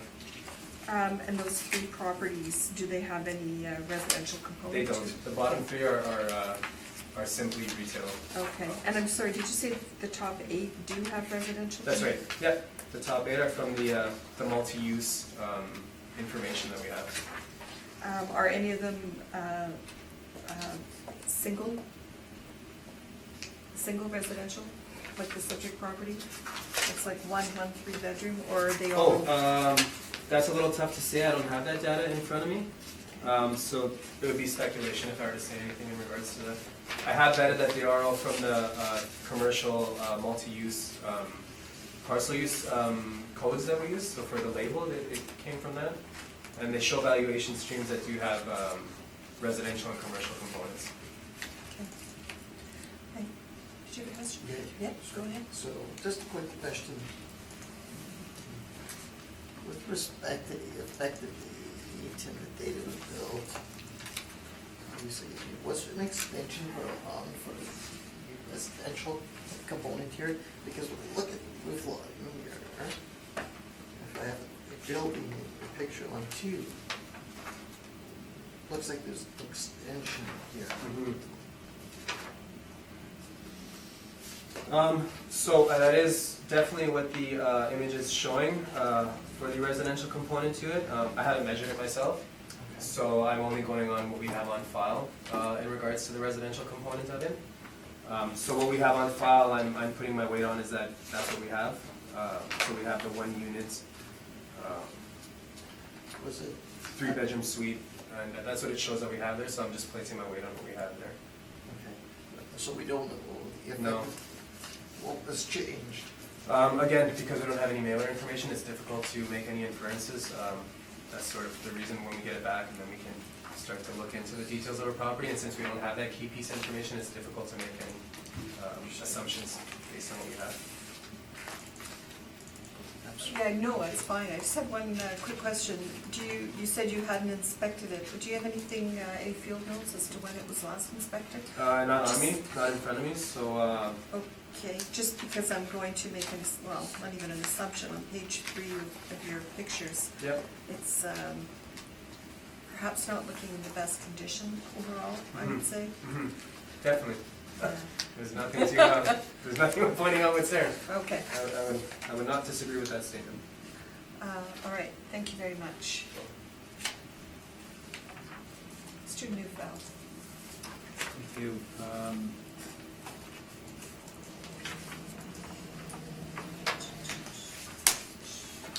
Property was built in 1919, and there was an addition built on it. I don't have the exact year, but that was at the back, and that's the part that's residential. So the front is older, and the rear is slightly newer. I've been in it twice, and my last time I was in it though was probably 4 or 5 years ago, and one of my assistants was in there last year just to look at the new tenant. And but as I recall, the back was it appeared to be 1940s style construction, just based on the finish on it. But I don't have an exact date. The quality is basic. As you can see, it wasn't an earth-shattering investment sale when it was purchased 15 years ago for $90,000, and it's in that league of property, very miscellaneous, it's a small revenue producer. This, by the way, is my biggest client. I always tell him that. He's a very nice man to deal with. Now, we get his tax return statements to calculate the values, and because they're part of his income tax returns, we're not sharing them in a tribunal. We have done our calculations on them. I do have them in my files, and I was just reading them. So we have calculated from his tax returns that the rent produced by the front is $12 net, and the back, the $995, that's actually not the last rent we have declared, but that was what he had advertised it for the last time it came up for rent. And, but looking at the expense side on it, we have a total NOI of the entire complex at $27.47, which is consistent with his tax returns. And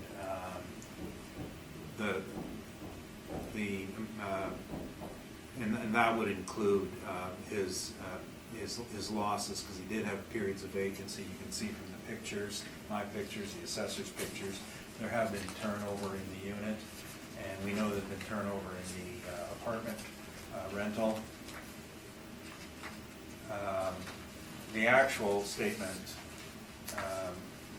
happened, the last one happened during a turnover period. The income was actually $16,651. So we're using $20,747 as total income, which is a slight upward adjustment based on stabilization of his vacancy issues. And we split that into, we capped it with one rate. There's no such thing as a dual rate, as I said before, on these split-use properties, especially one with one residential unit. It is an add-on. It's an accessory use. It's not primary income. Any accessory use is to the main component, which is the retail side. I think I was just looking through some of our cap rates, and we have no residential components in them, but we had a couple of other inferior products. Page 36, 819 Sargent springs to mind, and although that was an older sale, 10.8%. That one, its problem was its location and inability to rent the upper floor. A good property is 848 Jubilee, which after conversion capped at 8.04%, but it had a single use. It went from office to a salon usage, and it was professionally remodeled. This subject property is not professionally remodeled. Another cap we had on page 37 was 243 Lilac. That's a property we appraised. It ended up being purchased by the tenant to take the property, and there was furniture and fixture issues to deal with. It was an older building, all restaurant at 9.47%. Those are about the few examples you're going to find that relate to inferior properties and cap rates. The classification of this, anything remotely resembling investment, is entirely false. It is just miscellaneous retail. And the bottom line on all properties like this is that they tend to be sold on a basis of a per square foot value, not on their income. Now, on a per square foot basis, we're at approximately $50 a square foot. And that's our test as to whether that's reasonable or not. Now, on the market, put on the market, a potential user will demolish the rear building and focus on the retail revenue for the front building, just due to quality and the cost of carrying it and the very small amount of income it can generate. And a site with more parking could generate more. you'll note that there seems to be an issue here with the assessor's workup in that plan area is listed at 4,600 feet and land area is 4,156 square feet. I'm going to assume that is an error, as is the gross floor area of 5,060, because it's only a part basement on the primary building. On that basis, we have 4,156 square feet, but the actual plan area, sorry, I thought we had it here, is 2,321 square feet. And that came from last year's assessment, so I think this year's assessment, that might be an error. So the point is, on a retail side, that's and a residential side.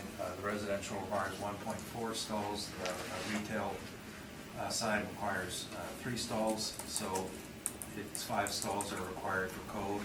I think someone would rather have parking than the parking. So that would be my thought, is that you would see a demolition and a sale based on the 1,400 square foot of retail, which then with our value is over $100 a foot, which is where it should end up being.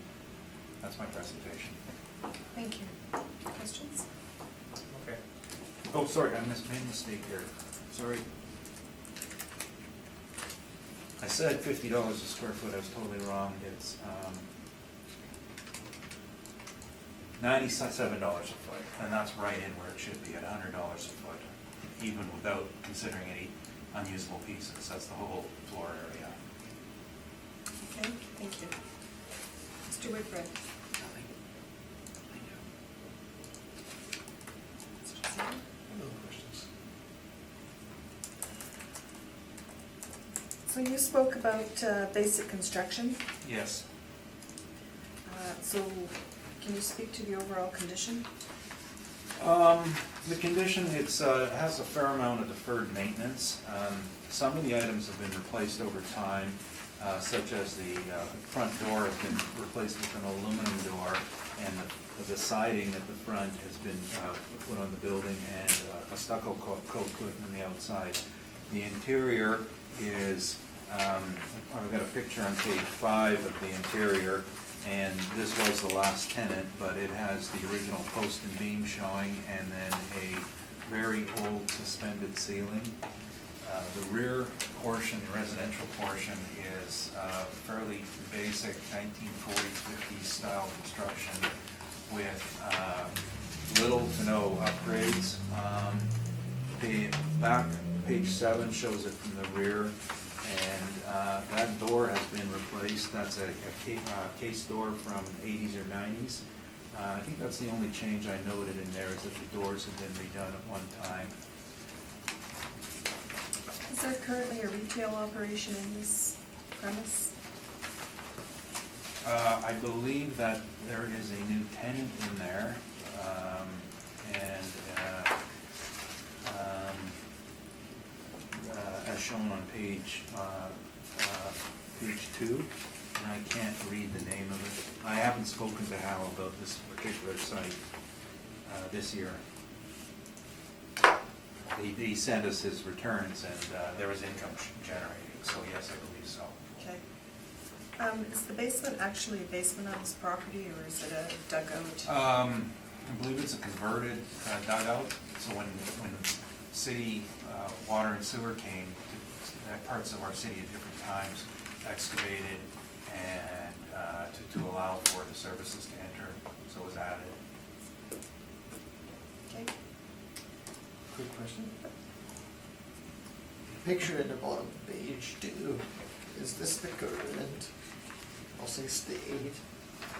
Is the picture on page 6 the current state? No, 2 is the more current picture, and I concur with the assessor that we use the same Google from June 2019, so that was as of 2019. The pictures on page 5 and 6, I took in 2000, when was the, I think it was 2015, in anticipation of 2016 appeal.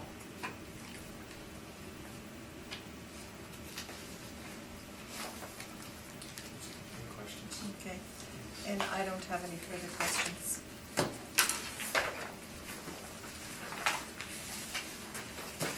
So we'll move on to 101 Regents. Okay.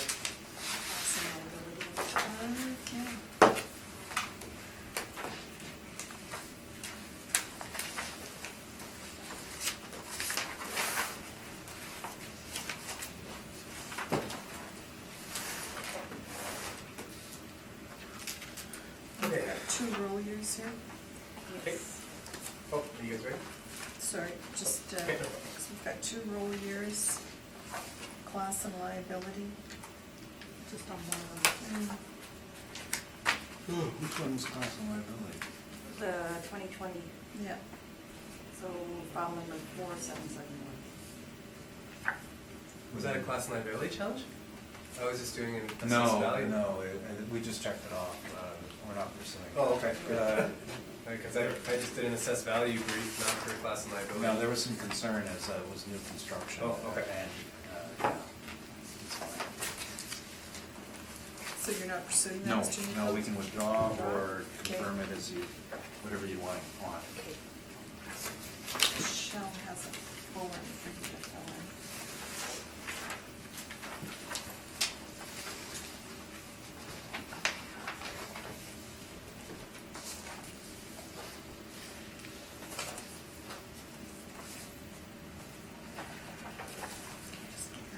Oh, you guys can go ahead. Are you sure? Mhm. Okay. Okay, to start? You start us off on 2018. 2018 first? Yeah. Okay.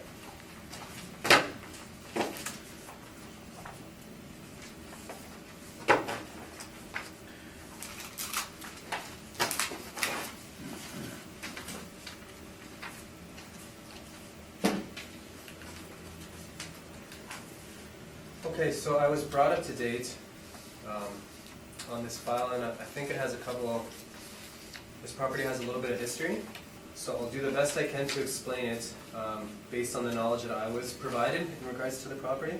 But I'll begin with the usual presentation. So the subject property in question, the file number that's currently being spoken about is 19-4936.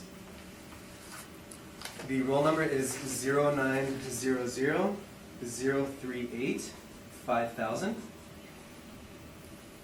The subject property, the address for the subject property is 101 Regent Avenue West. And we are currently speaking about the 2018 roll year, which has a reference date as of April 1st, 2016. So we have 2 components to the assessed value. We have the residential component at $382,000, and we have the commercial component at $296,000. If I can direct your attention to page 2. We have the usual images that were in place. So the top image is the parcel in question and the surrounding parcels in the neighborhood. And the bottom image is the same image as the top, but with the pictometry overlay placed over it. And then I put some Google Street View images as of July 2015. So you can see that at the time there was some work that was being done. On page 4, we have a subject sale from 2012, but I believe that the building has undergone some extensive renovations since then.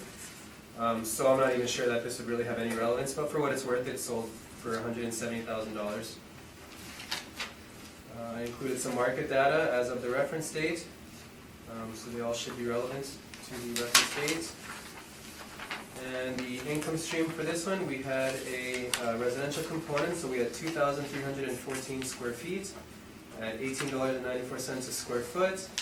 And then we had the market, or the model parameters as of that reference date.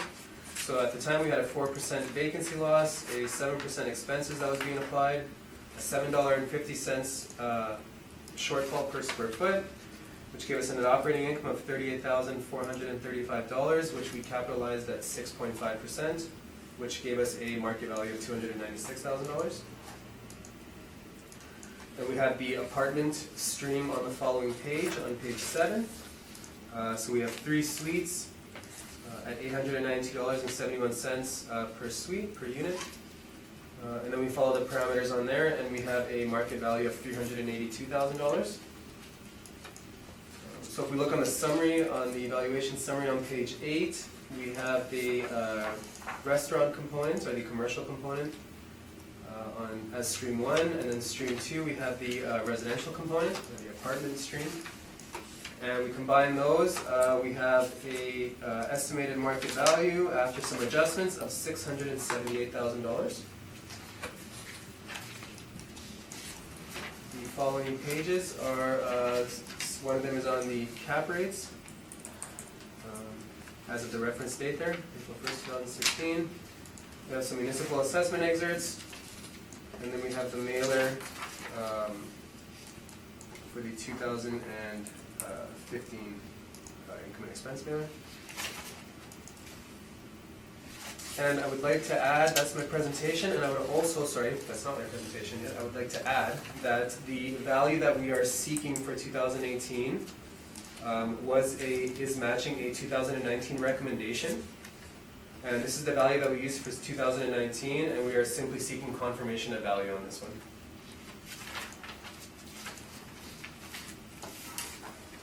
Thank you.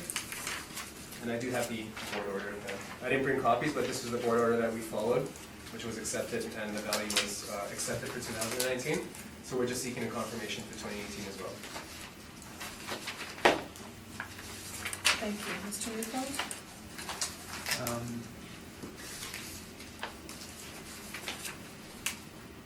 What was the reason that a supplemental was issued? So I don't know all the details of this, because this property does have some history, but I believe it had something to do with the area, that there was an issue with the area for the subject property, and that's as much as I know in regards to the, into this particular assessment of it. And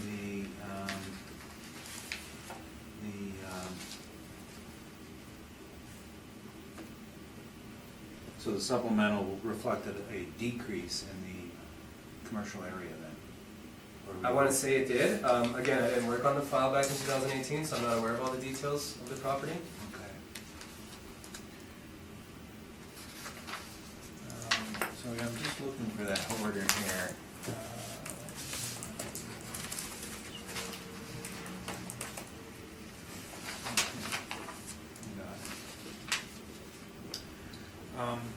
I think what we have to do in this case is we have to confirm this. There's some outstanding issues. The order he's speaking of was actually at $680,000, and the numbers were, the difference was $2,000 on the other side. The issues here are two. One is that the size is still incorrect. We have an architect's statement at 2171 square feet on the main floor. And the other issue is that the property was unfinished. So the concern there is that what is an unfinished property worth? The assessor was of the opinion that after 2 years had passed after the permit, that they could assess it at full value. And we said, well, regardless if there's a law about putting on the roll after 2 years or not, you still have to assess it at the value of an incomplete property. And that's what we're dealing with. And there's another case going before the municipal board on the same issue. So I don't want to get this overly cluttered, because we have to bring in a few expert witnesses. So we're going to just ask to confirm this 2018 roll right now, if that's okay. And that's why we never prepared a brief.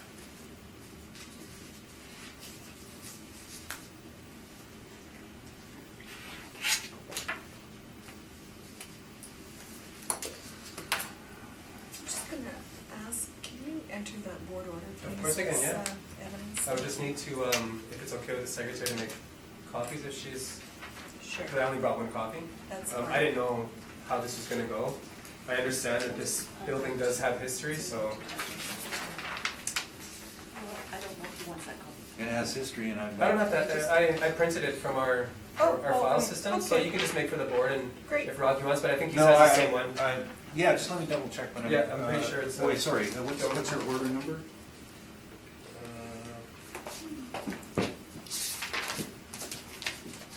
At the very top. I need to read it. 18413. No, that's 16. Do you want us- 18413, yeah, I got it.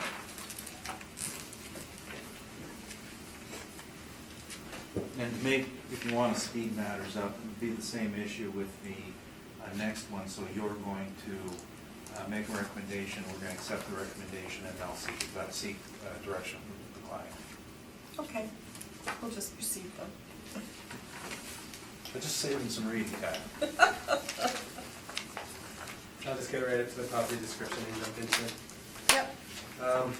You okay to go? Yep. Okay, so the file number in question is 19-4771.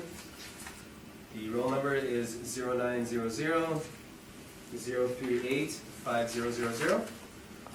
The 2020 assessed value consists of two components. The commercial component was for $462,000, and the residential component was for $519,000, which gave us a assessed value for 2020 of $981,000.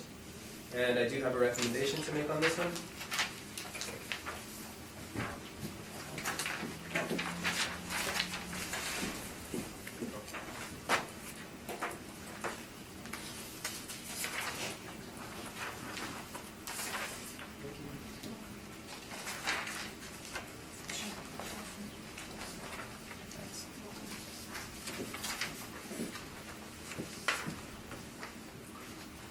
So if everyone's ready for it. So in the 2020 original assessment, again, this is just for the commercial component. I haven't looked at the residential component, or made any adjustments, I should say, to the residential component. But on the commercial component, we have one premise at 2,314 square feet at $18.25 a square foot.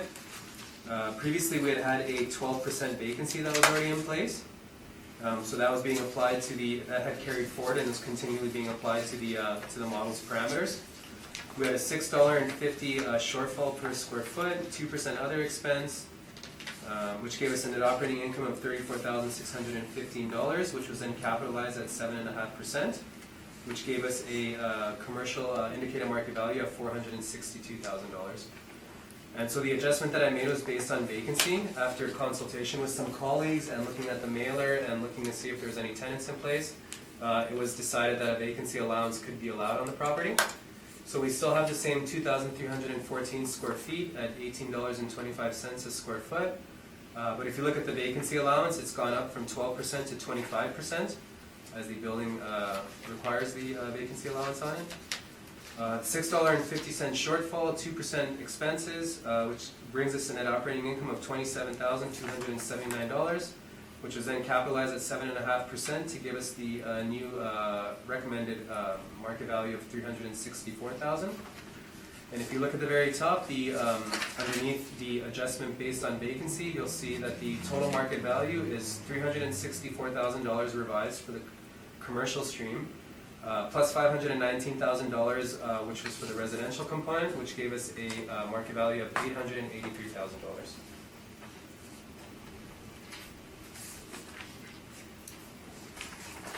Thank you.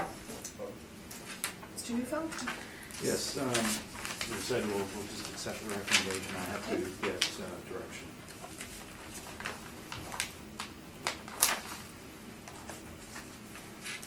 Pamela, any questions?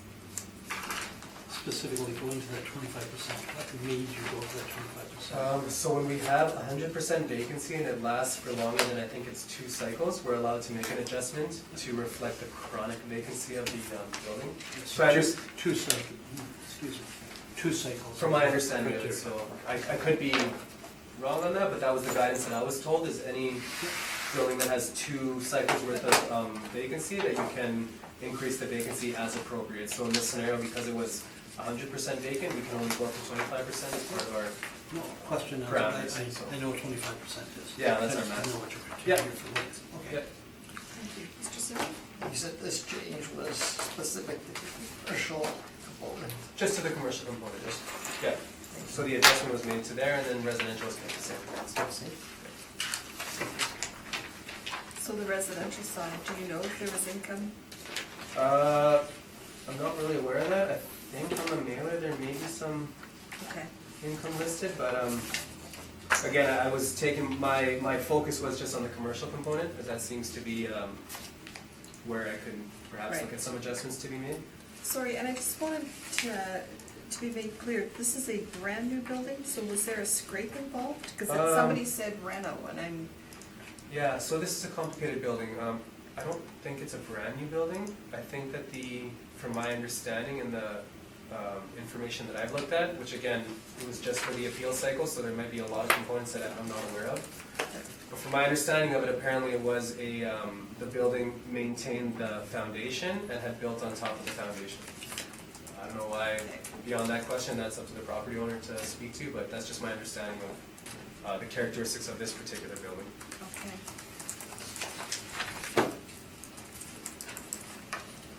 So you felt you're not adding anything?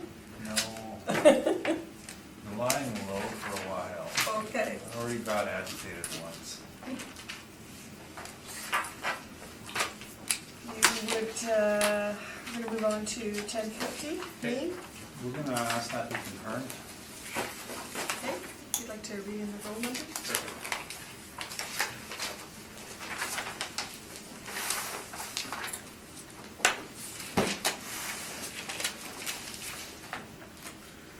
Okay, so the file is 19-4364. The roll number is 1402-209-1000. The address is 1050 Main Street, and the 2020 assessed value has gone out as of April 1st, 2018 reference date of $171,000. And we are seeking to confirm that amount.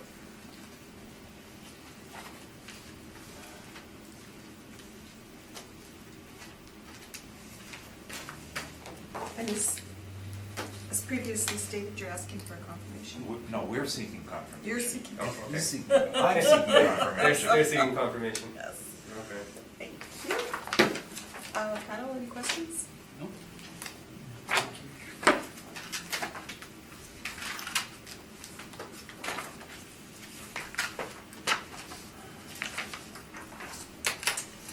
Going to move on to 1321 Archibald Street.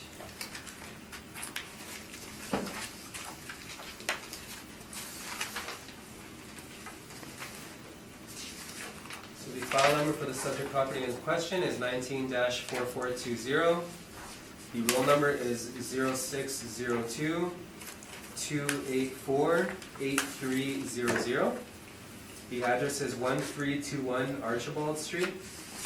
The 2020 assessed value has gone out as of April 1st, 2016 at $316,000. This property is labeled as a commercial retail store. We have one building, actual year built 1995, same as effective year. The land area is 14,590 square feet. The plan area, the gross floor area, and the leasable area are all 910 square feet. And I do have a recommendation to make for this property.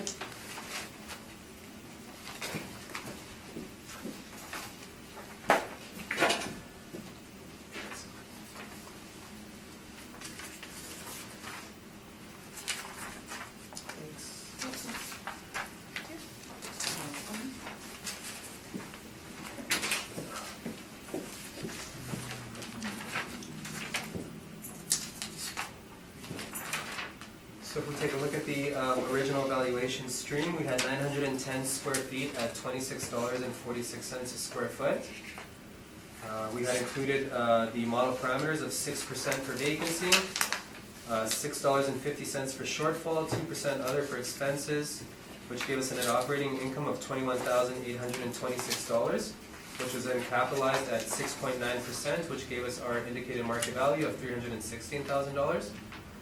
And what we did for an adjustment is we looked at the actual rent being reported, and we adjusted the rent based on the actuals. And so this rent we had taken down from the $26.46 that it was originally at. We dropped it down to the $23 that are being reported as the actual rent being paid. And then we have the same model parameters of 6% vacancy, $6.50 shortfall, 2% other, and which gave us a net operating income of $18,926. And when we capitalize that at 6.9%, it gives us a recommended and revised market value of $274,000.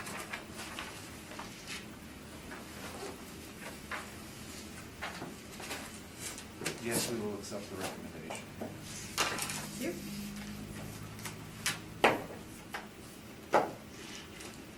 Panel, any questions? Just a quick question on excess of surplus land on a 19/16 to 1 ratio. Yeah, it's a big chunk of land as opposed to the building being on there. I didn't do any analysis in the land to building ratio, so I can't really speak in regards to that, but I noticed the same thing you did, that it's not a very big structure and a big piece of land. Okay, Mr. Seaman? No questions, thank you. thanks.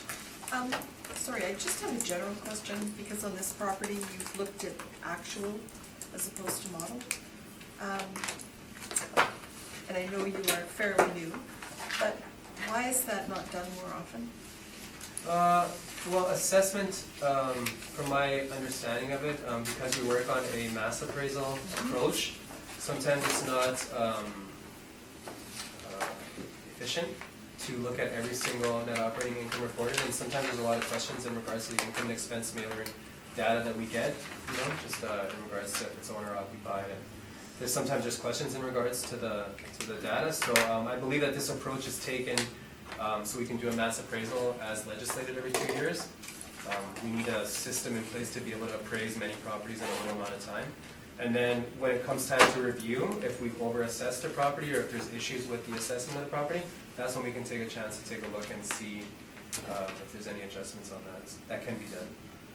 So again, just like you've mentioned, this is kind of my first time around understanding all the rules and the regulations in place, but that's my understanding of how it works. Okay, thank you.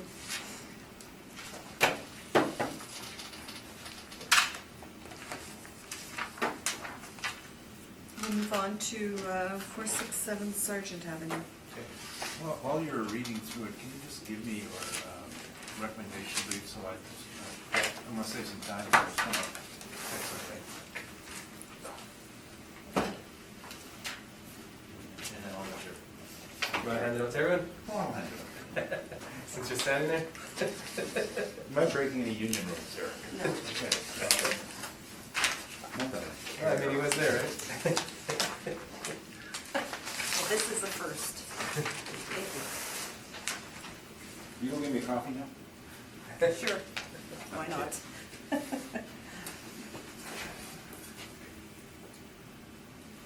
Okay. So, you guys let me know when you're Yeah, ready? if you'd like Ready? to Okay. proceed, yeah. So the file number in question is, for the subject property in question, is 19-4449.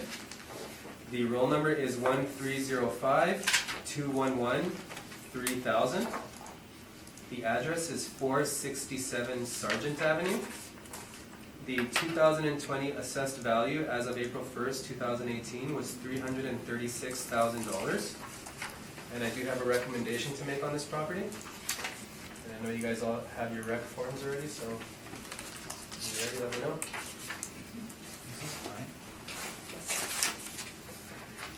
We're okay to proceed? So on the original, good to go? No. Yep. Okay. So on the original assessment, we had 2,700 square feet at $10.83 a square foot. We had 2,700 square feet at $2.02 a square foot, which is being valued as a basement. And we had 600 square feet at $2.63 a square foot. So when you take it through the parameters, we have a 6% vacancy, a $6.50 shortfall per square foot, 2% for other for expenses. It gives us a net operating income of $31,075. And we had capitalized that at 9.25%, which gave us the indicated market value of $336,000. So when I was doing my analysis and my review of the property, it was brought to my attention that in the agent's brief, we had 2,700 square feet allocated to the main floor and only 600 square feet allocated to the basement, which led me to take a look at our valuation stream and realize that we had 2,700 square feet was actually listed twice. Right. So I believe we were double counting the basement. So what I did was I removed the 2,700 square feet from the valuation stream, and I just kept the 600 square feet that we could verify through some of the building plans and other pieces of information that we looked at, that we could verify that there was a 600 square foot storage being used for the building. And so when you take out that 2,700 square feet at $2.02, you're left with the same 2,700 square feet at $10.83, and then 600 square feet at $2.63. And I didn't change any other model parameters, so we have 6% vacancy, $6.50 shortfall, 2% expense. When we capitalize that, it gives us an indicated market value of $293,000.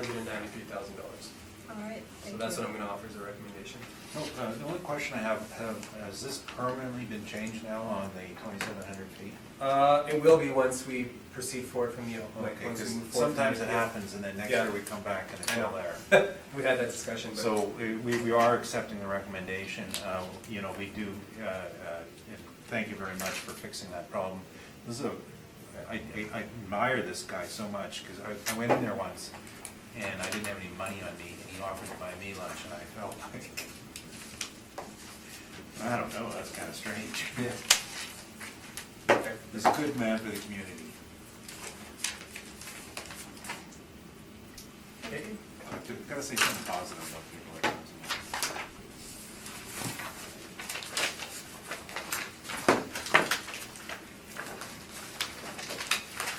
Thanks. Moving on to our last property, holy smokes, all right. 103 Regent West.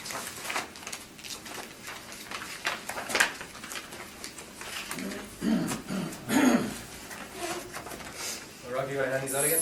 Oh, yeah, sure I'll do it. I was just kidding, but if you want to. Go ahead, Eric, you're not going to be speaking now. That's going to All be. right. I can't talk to you, what? Sorry? Sorry, that's great. Oh, it's all right, what's she saying? So Rockland's a new job. Yeah, no, I thought she was gonna ask I'm me looking, to hand things I'm out. just trying to, Oh, it could, I'm just trying to, ever so helpful. yeah, and we're accepting too, so carry on. Okay. Yeah. Okay, so the final subject property in question, the file number is 19-4518. The roll number is 0900-038-5500. The address is 103 Regent Avenue West. The 2020 assessed value as of April 1st, 2018 was for $212,000. And I do have a recommendation to make based on the form that you guys have in front of you there, my rec form. So the original valuation stream, we had two premises. One premise at 680 square feet, which was valued at $10.92 a square foot. And we had 700 square feet at $14.59 a square foot. We applied the model parameters of 6% for vacancy, $6.50 for shortfall, 2% expense for other, gave us a net operating income of $15,710, which we had capitalized at 7.4%, which gave us a market value of $212,000. So this property is linked to Unit 105, Regent Avenue West, the unit right beside it. And a colleague of mine had worked out a recommended valuation that was accepted at the municipal board level. So my area coordinator had asked me to use the same methodology that my colleague had used Right. to value the same stream. So that's the reason why we increased the cap rate by 1% as per the municipal board's decision on the property immediately next door. And again, so they were linked together. So if you go through the parameters there, you'll notice that we come to an indicated market value of $178,000. We capitalized at 8.4%. Thank you. Mr. Mr. Neufeld, are you accepting Yes, this? we are. Panel, any questions? Done. No, Thank you. I thank you, Mr. Neufeld. Thank you Yeah. both for your time, Mr. Pantania, and this hearing is closed. Thank you.